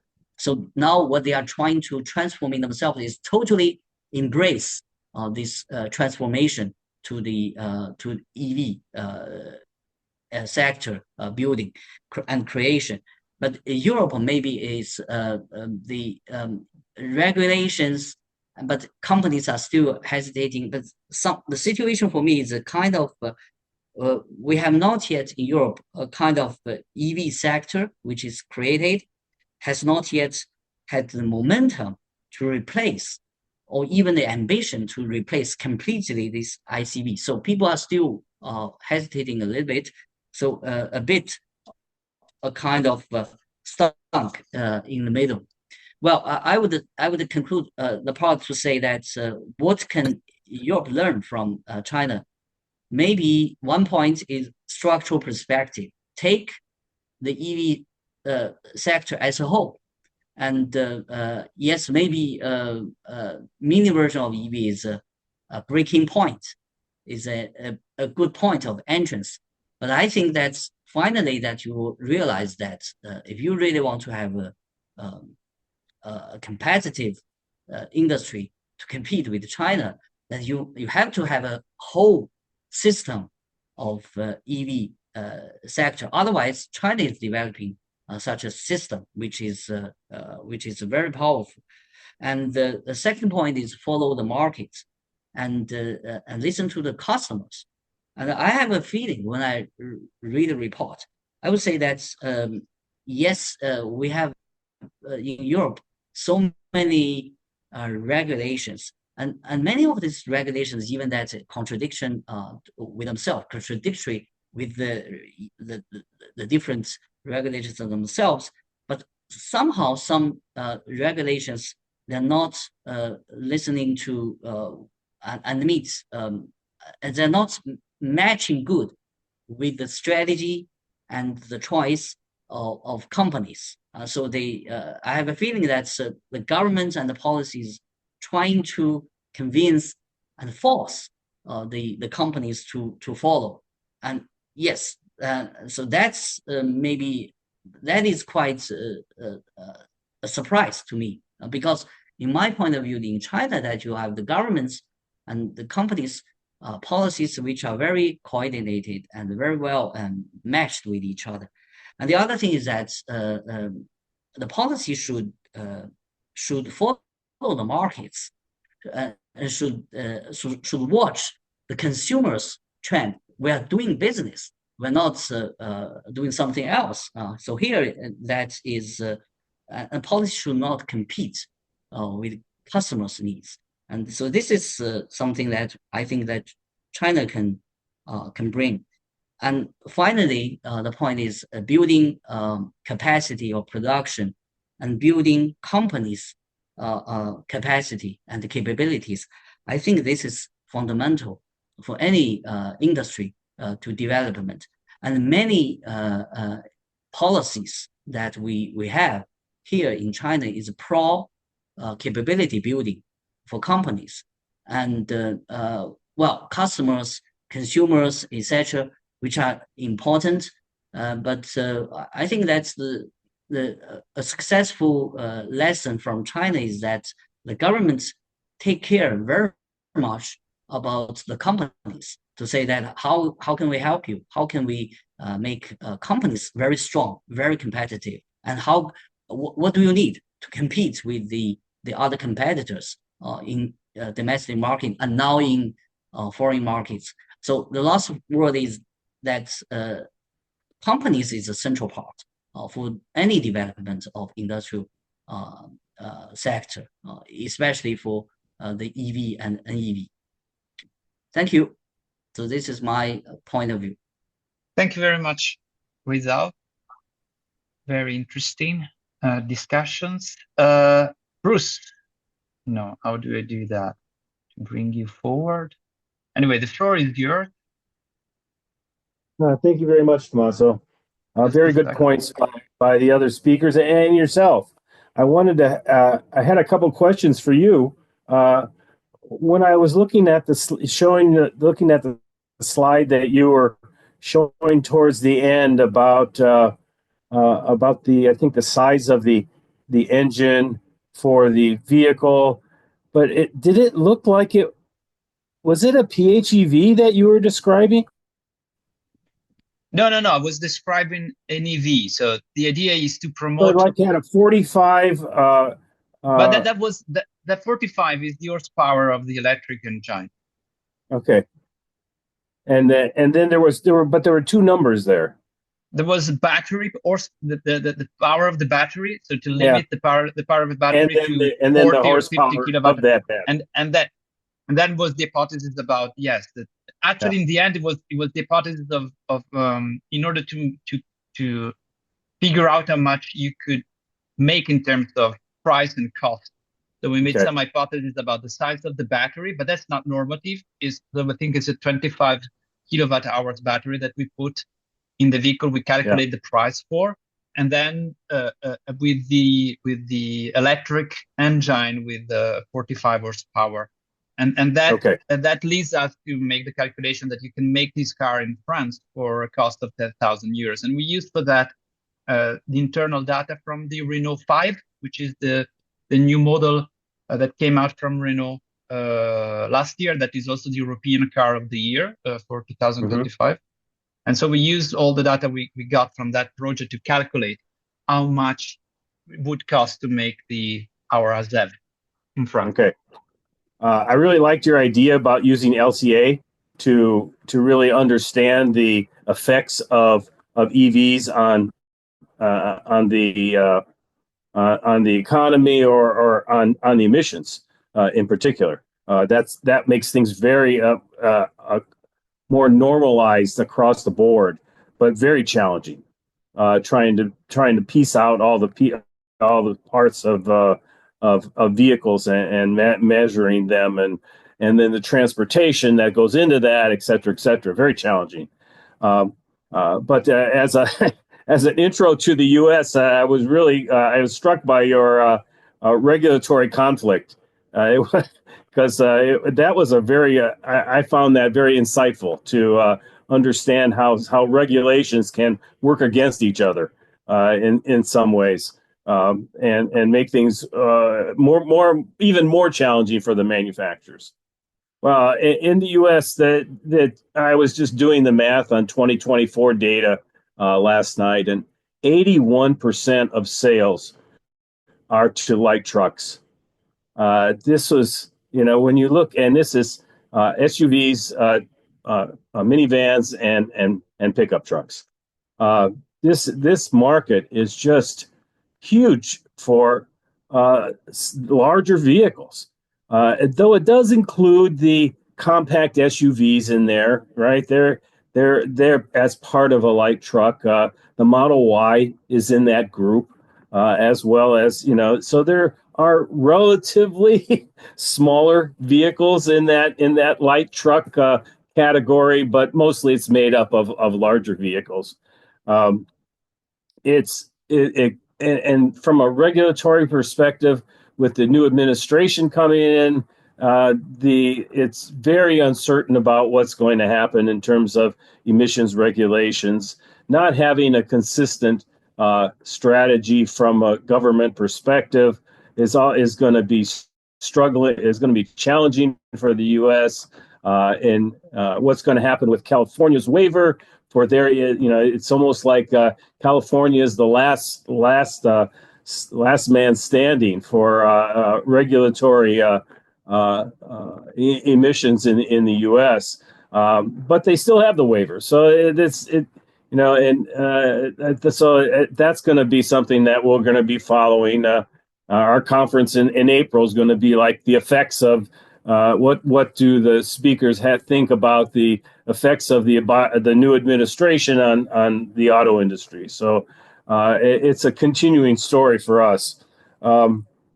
It's when you look at the vehicles that are being made now in the U.S. and sold in the U.S., you would think that you were showing a slide that sales had gone down in Europe, and we hit 16 million this year, and this is with the average price of the vehicle being 40,000 or around 40,000 or more per vehicle. It's just hard to believe that there's this much money available for people to buy vehicles that cost this much.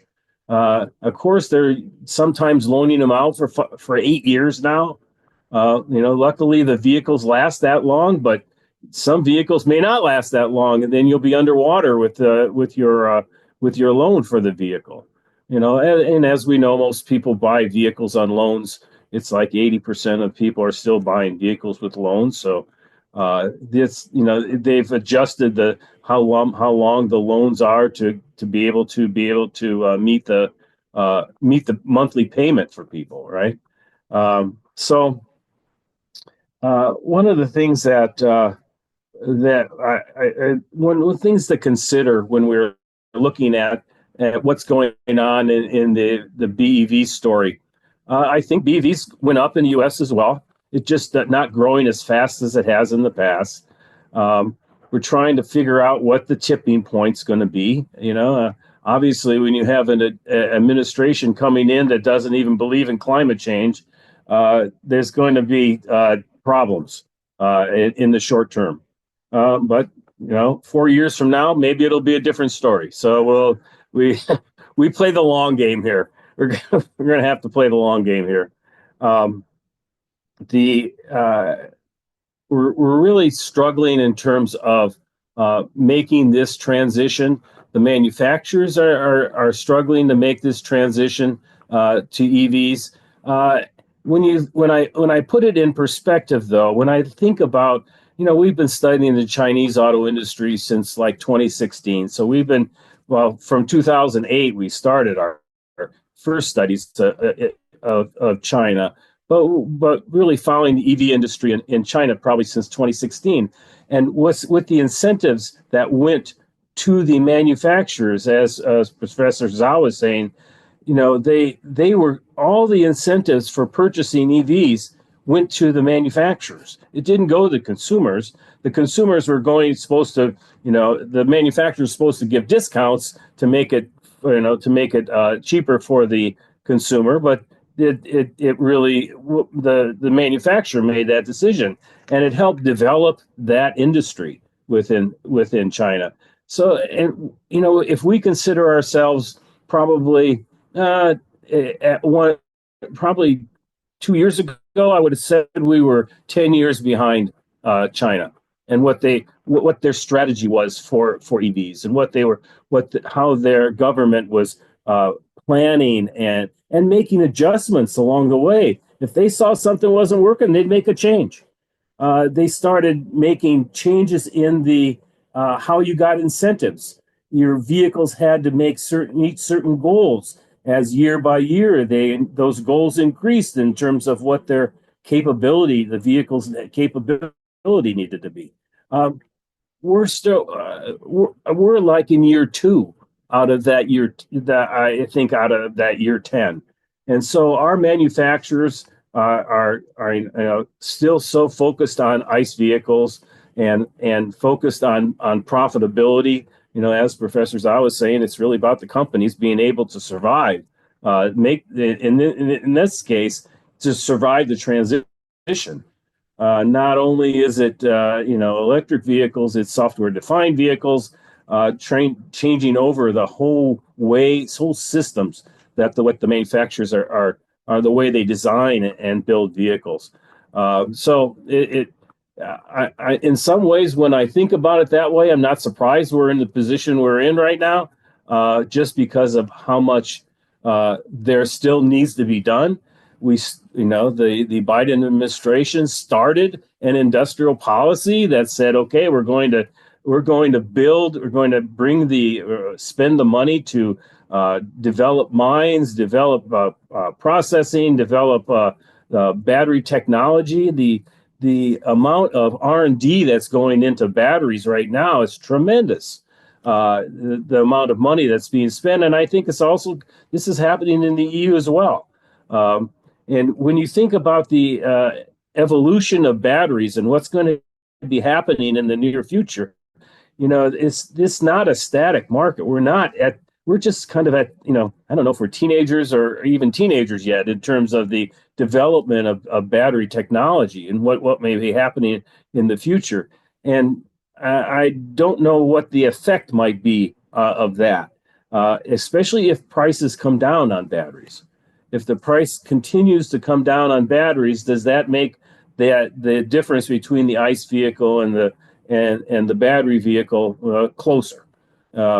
But still, we know from history, when Toyota came out with the Prius, back in the late 90s, it was about a $3,000 difference, and it was always a $3,000. It always seemed to be about a $3,000 difference between a hybrid and a gas vehicle, and it's still a $3,000 difference, and it made it so that people didn't want to pay the extra money for a hybrid vehicle at that time. Though hybrids have increased now, plug-in hybrids have increased, and Toyota's done a nice job of marketing the hybrid story. in the U.S. So there's more of that being sold. We plug-in hybrids are not doing as well, and I know that the Europeans have done some very good work on PHEVs and understanding that what they found out was that people were not plugging in and that they were driving these vehicles and that they were getting more emissions than they actually than a well designed ICE vehicle. I'm not as excited about PHEVs as some people are, but I think that I don't know. I guess I'm kind of open to questions from the U.S. side. Because I really don't have I don't have a lot of hope for K cars in the U.S. There's just nobody selling vehicles like this. The smallest car we have probably is maybe the Toyota Yaris, something like that. Then you get into the Civic and the Corolla, and then those are they keep growing. Actually, the Hongguan Mini is coming out with a four-door. So if you see that maybe you might see because the GM influence on Moulin, where they say, well, let's just go up scale a little bit. Let's make it a four-door, So you'll have probably a Hongguan Mini with a two-door, a four-door, and then all the different flavors and colors that come with it. So I think I'd like to just open as you probably want to do because we want to get going here. Open the floor for questions. Well, thank you very much, Bruce. Thank you, Stefan. Thank you, Wei. That was a very interesting discussion. I've taken a lot of notes down. I propose to open the floor to other questions, and so to collect questions, and they can go to everybody. I mean, they can go to Bruce, they can go to Wei or to Stefan, and so to exchange about that.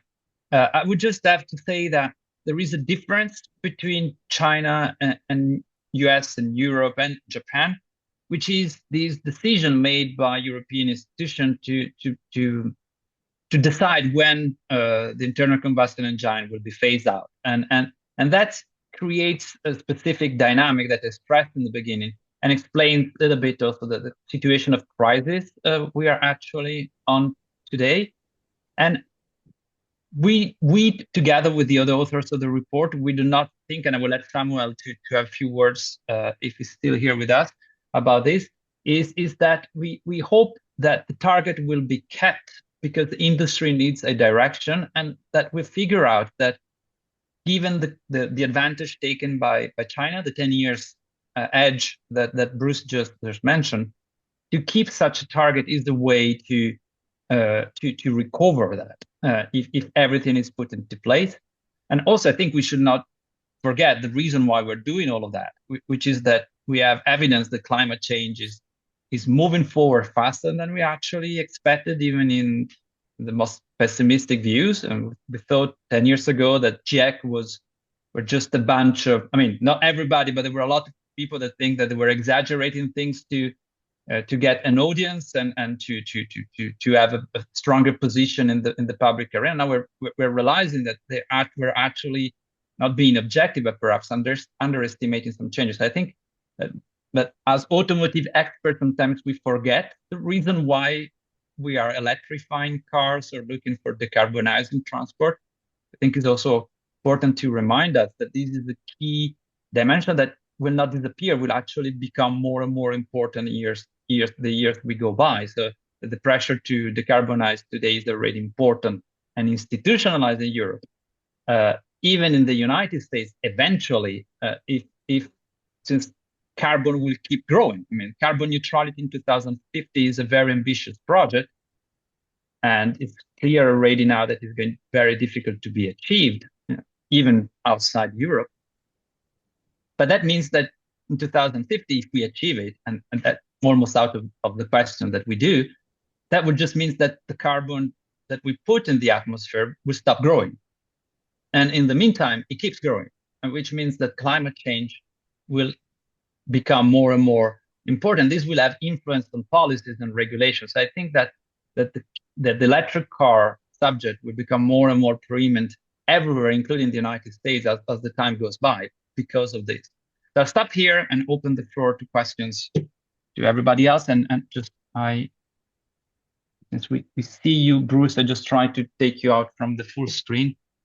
So there are two participants that have the. So Bruno, go first, please. Yes, good afternoon and or good evening to or good morning to everybody. Thank you for this very interesting and convincing presentation regarding the K car in Europe.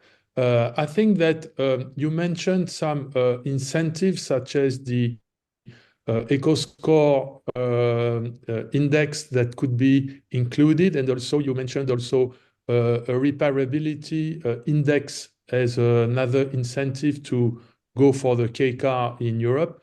I think that you could also include a recycling score to convince the EU authorities to go for the K car.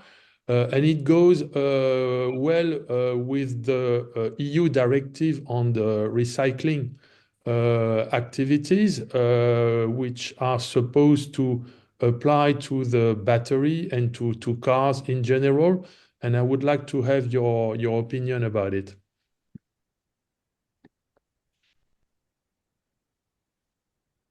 Well, I just reply very briefly. I think we didn't put the recyclability because we thought that the current regulations that apply to the car products in terms of recyclability are ambitious enough to exert enough pressure. So we thought that when we were thinking about the EcoScore, I think one important dimension is to keep it simple. And I think the remark about the LCA score by Bruce goes in that direction. This is a difficult thing to do. And just to reply to Bruce on this point, is there is a European LCA coming. So it is expected to be put out by the European Commission this year or next year. And it will start to be used on a voluntary basis by OEMs that will be able to use the LCA to say, well, this, our cars, this is life cycle analysis based on the European score. So this is coming. And so the EcoScore should be based on this LCA at the European level. That would be, of course, the political compromise because there are different ways of calculating things that are complicated. But as a good example is the French EcoScore, which is based on LCA at the very basic and simple level, but is already there. So that, I mean, you can make it work and you can make it policies about that. So it doesn't need to be perfect, even if you need to be vigilant about what is put into the EcoScore. But you need to find a compromise between too much complexity and effectiveness. So that's where our reflection when we were thinking about that. And of course, Samuel, if you're still around, do not hesitate to jump into the discussion. Yes, I'm still there, but I can wait until you get okay. So we get some of the question. You go last. Okay, Martin, the floor is yours. All right. Also, thank you very much for the interesting presentation. Like I already have the paper on my to-read list, but I didn't have enough time to do it. My question is related to the K car. So first of all, I would like to point out that, like Stefan also said, that there are at least not really electric K cars at the moment. And the other thing that I want to throw into the discussion is that I think maybe 3 or 4 years ago there was a paper from, I think, Nomura Research, and they estimated how much the price would go up if the K cars would become electric, and they had some pretty astounding numbers that the price would go up around 50%, which is, of course, then contradicting the point of affordability. And I would just like to ask you, or maybe also Samuel, if you have this issue of what happens or what could happen if you try to electrify a K car. because that's of course like a really big issue that the Japanese are not doing it, and they probably do it for a good economic reason. And the other point is like, I mean, they have all the other incentives in place, so why should the Europeans be able to do it? Right. So I agree that regulation plays a very big role, and also what Stefan said about that, it's not so much about the purchasing cost, it's more about the use or in-use cost that is subsidized or contributing to the attractiveness of the K car. But maybe you would have to promote or think about more policies that make the in-use cheaper for those cars that you want to promote.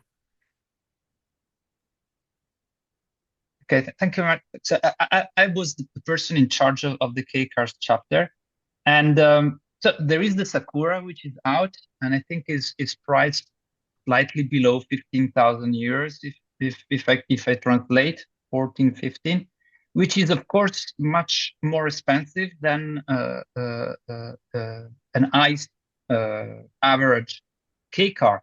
But if you think in terms of subsidy and what you get in Europe, since the price is so low, 15,000, there is no such a car in Europe at that price, electric.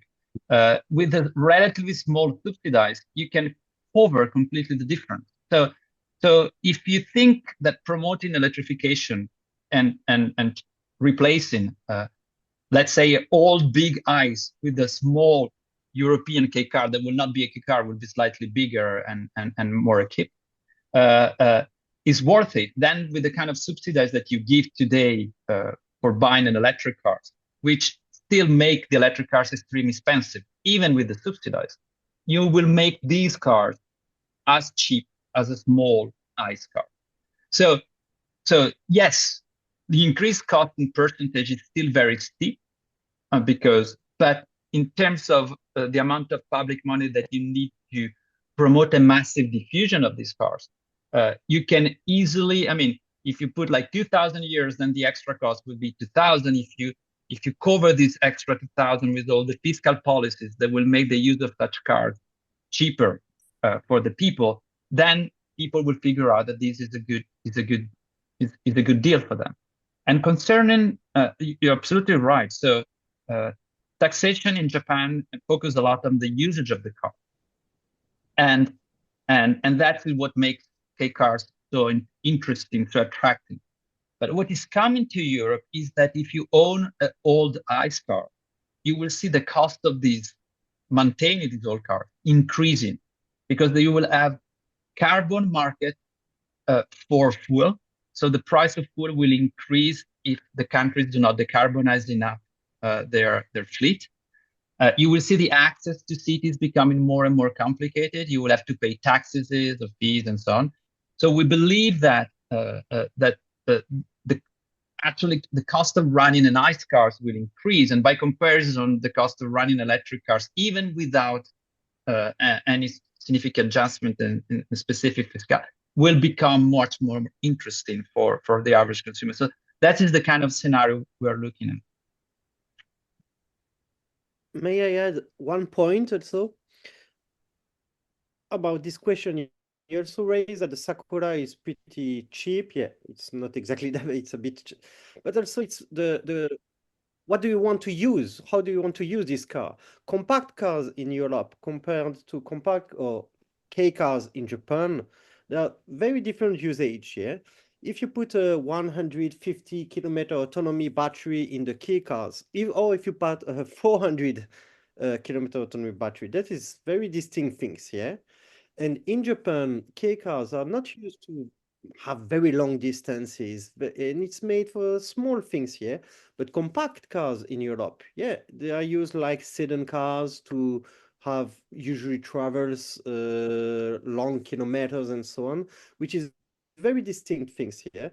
And in Japan, one point also about the K cars is also few people use that in highway freeways and things like that. Yeah, that is also another think, which shows that it's very specific usage of the car. So to translate electric or put pure electric vehicles into these K cars in Europe, does it make sense for the consumer? I'm not sure about that. So that might be also a point you should look at more carefully, perhaps. Okay, thank you. No, just one point, and then I give the word to Samuel and then to Holger. So the inspiration is the K cars in terms of regulation. When you actually look at the size of the car we propose, we do agree with you that could not be a K car. So we're not proposing to take the K cars and make into the European roads. So it's bigger. It has no limitation in power.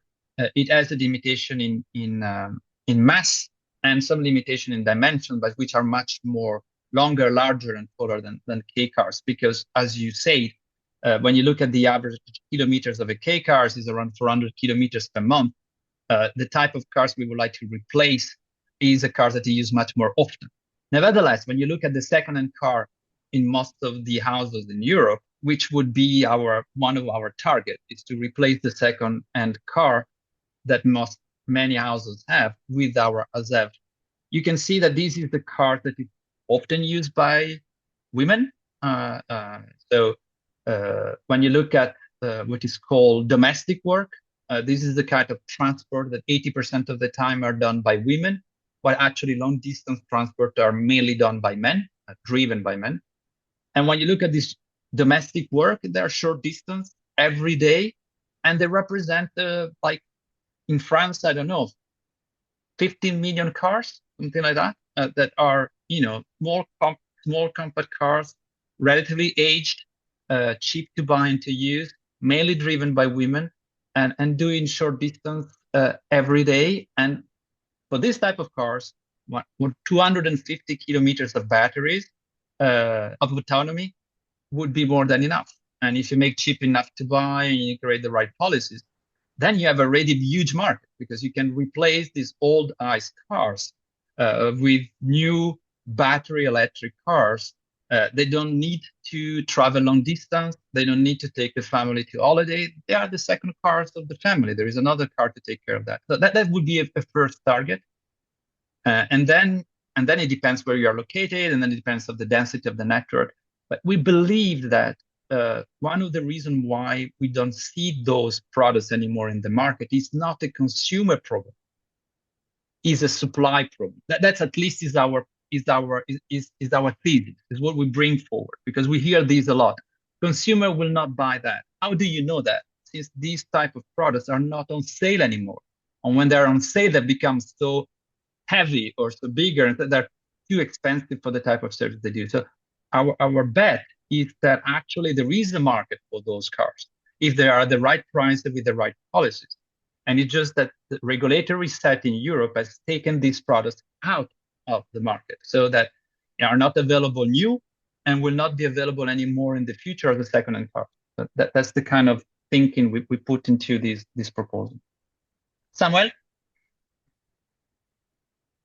Yes, thank you. I will have to leave very soon, so I just take the opportunity to answer to one striking question of Bruce, who don't who says that it's interesting to see that the European Commission have some contradiction and absence of coordination. It's a very important element to understand the trajectory of the regulation in Europe. The European Commission is based on political division of work. So we have the DG Industry, the DG Climate, for example. So there are some contradictions between Directorate General, but there are also contradictions within one general directorate. Like when we analyze active regulations, the last active regulations, the ADAS, for example, we saw that when the European Commission examine a technological package, they examine only one technological package by technological package. So they don't produce general benchmark or general cost benefit calculation. And it makes some technical contradiction. For example, you can estimate the cost of one ADAS, but when you have to integrate a lot of active safety technology, you have to have a new CPU, a more important computer inside the car. So you have to design your engine and so on. And all of these costs are not taken into account.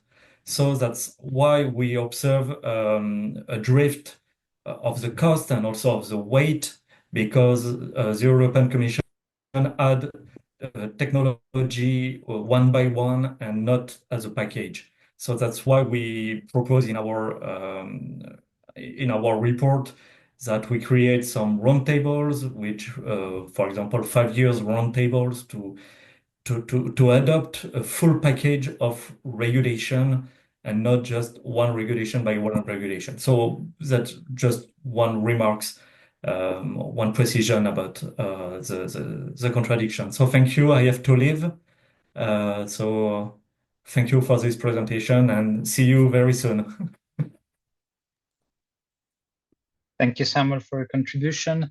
Yes, Samuel has worked in particular on question 2, and we had the opportunity to interview 5 or 6 top engineers in charge of negotiating this issue within Renault at the European level. Of course, this is a point of view, but we also had in past Samuel with his PhD and myself with my research interviews with members of the Commission or other or environmental ONGs. So we try to have a kind of objective overview about these problems. Because also it's a tricky question, of course. We're talking about lobbying, so different point of views are always very much situated when you talk about lobbying. Holger, the floor is yours. By the way, we are well beyond the end of our seminar, so I understand that people leave. I probably was too long, and of course the 10 minutes target I set for our discussion was too short given the size of the document, the big question we raised. So I thank all the people that were with us today, and so if you leave, I perfectly understand. But those who wish to carry on with the discussion, let's go on a little bit more. So Holger, the floor is yours. Thank you very much. I just want to bring up another aspect of the K cars, which was of course, it was on passenger cars. But if you look at commercial vehicles, you see a much more convincing argument for K cars. In Japan, you mentioned 34% or something of the passenger cars is K cars. In the commercial vehicle segment, it's 52%. So more than half of the commercial vehicles are K cars with the same dimensions, under the same regulations. So when we're talking about decarbonization, of course, we have also to consider the commercial vehicles in this aspect. And 52%. So the K cars are providing, at least for many people in business, the right opportunity for doing the business. So that might be also a change for affordable mobility for people who doing their own business. So this is also an aspect we could also focus on. Just a remark from my side, because I worked a little bit on the K cars myself before. So this was an aspect which I think is important also to see for the whole picture of the K car phenomenon in Japan. Thank you very much. Yeah, thank you about this point. You're right. Also, I found out that the K trucks are also exported. So why K cars are very specific to Japan, even if to a certain extent, the most popular Indian car, which is the Maruti Suzuki Alto, is a K car, which means that you can also export it, the K cars as a technological product to conquer other markets. The K trucks have been also exported to Southeast Asia, if I'm not wrong. I know that the expert of Vietnam is Martin here, but the K trucks have been very popular. In China, you have variant of K trucks, so that this is a very good concept for for commercial vehicles. I didn't reply to Francesco, who asked a good question about what's different today in terms of power relation, in terms of lobbying, that would invert the direction that has been the direction of the European automotive industry and of the regulatory framework the last 30 years, that has been the upmarket drift. And that was the point I made about two things. The first thing is that upmarket drift plus battery creates an almost impossible car because you add 400, 500 kilograms of battery to a car that is already very heavy. And the current technology, this is just, you cannot get 100% market with this. It's just impossible. So it's not a surprise that sales are stagnating now, because it's basically you get the top of the market and then you stop. You cannot move any forward. And so to make electric car affordable, now we realize that you need to make much lighter cars, and then you need to make compromise about the battery size. And these leads the car industry in another direction. Now, the other reason is what I mentioned. I wasn't sure if I was going to mention in the presentation because the time was short, but I thought it was important. And I understand this is very technical, so it can be not very well understood, is this slope that I show. So the weight-based standards have played an important role in supporting the German automotive industry, because basically so for premium cars, there was no way to make them very lighter. So to make lighter premium cars is difficult, it's a big challenge. And so when the CO2 targets appear, German car industry managed to make it weight-based. And this created a configuration in which basically everybody had to play in Europe the premium game, which is I introduce technology to decarbonize. I don't make my cars any lighter. So it was first diesel, now some hybrids, and now they're electric cars. And with this change in the slope, that means that this is not true anymore. So if a car maker make a car lighter, well, it gets less demanding CO2 target. So it was counterproductive before. Now it has two positive effects. It reduces your CO2 emission, so it brings you closer to the target. But at the same time, you reduce your target. It makes your target easier to accept. So all the OEMs today, and in particular those who make the heaviest car, like Daimler, BMW, for them to be able to introduce in the market lighter cars become crucial, because not only helps them to decarbonize, but also helps them to meet targets that, because they make the heavier cars than the average, are going to be in 2025 much more demanding for them than for companies like Renault and Stellantis. And in my opinion, that's why we've seen somebody like Luca Di Meo, as the president of ASEA, coming up with this proposal and having CO2 of German groups signing up that they need European support to make more affordable cars. And that becomes priority for everybody. And I know that right now there will be, I didn't mention that in the presentation, there will be first an urgency kind of summit around the automotive industry at the Commission level in February. And it will be the DG Growth in charge of that. And it will be about what to do with the penalties, what we do with the CO2 targets, and what we do with the Chinese tariff. And then it will be another kind of new place that will be institutionalized for articulating all the stakeholders, the main stakeholders of the automotive industry around the Green Deal 2.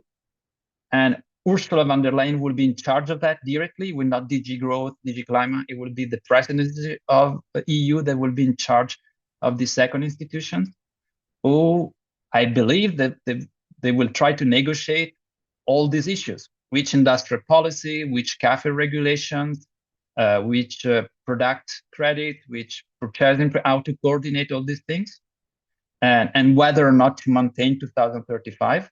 So all of this will be on the table. And that we believe that this proposal could have some impact because it fits the agenda and it fits this change in the regulation. So that's why we're a little bit more optimistic. I agree with you, Francesco. If I made this proposal 5 years ago, it would be just for a matter of principle, just to say, well, this would be a good idea, but then, I would not put any money that anything of that will ever come out into regulations or company strategy. The current configuration, it seems to me, different. Also, we've seen Germany losing a lot of battles on many different issues, in particular the Chinese protective measures. Everybody expected that it would not go through because of strong German opposition. They went through, and for 5 years. So this suggests that also the hegemony of the German automotive industry on the making of European regulation has weakened, and also is an industry that is very divided. The interests of the different parties are not converging anymore, and this, of course, has weakened their power to shape lobbies because they do not agree internally with one each other. So that's why I'm more optimistic about that. I hope I answered your important question. So, are there any other questions? I guess for many of you, it's been a very long mini conference. So if there is any other question, it's your last chance, or otherwise, I say goodbye to all of you. Thank all the participants and discussants, and say to tomorrow for the steering committee members. Very good. Have a nice morning, afternoon, evening, depending on where you are. And for many of you, see you tomorrow. Bye. Hey. Goodbye. Good night. Bye.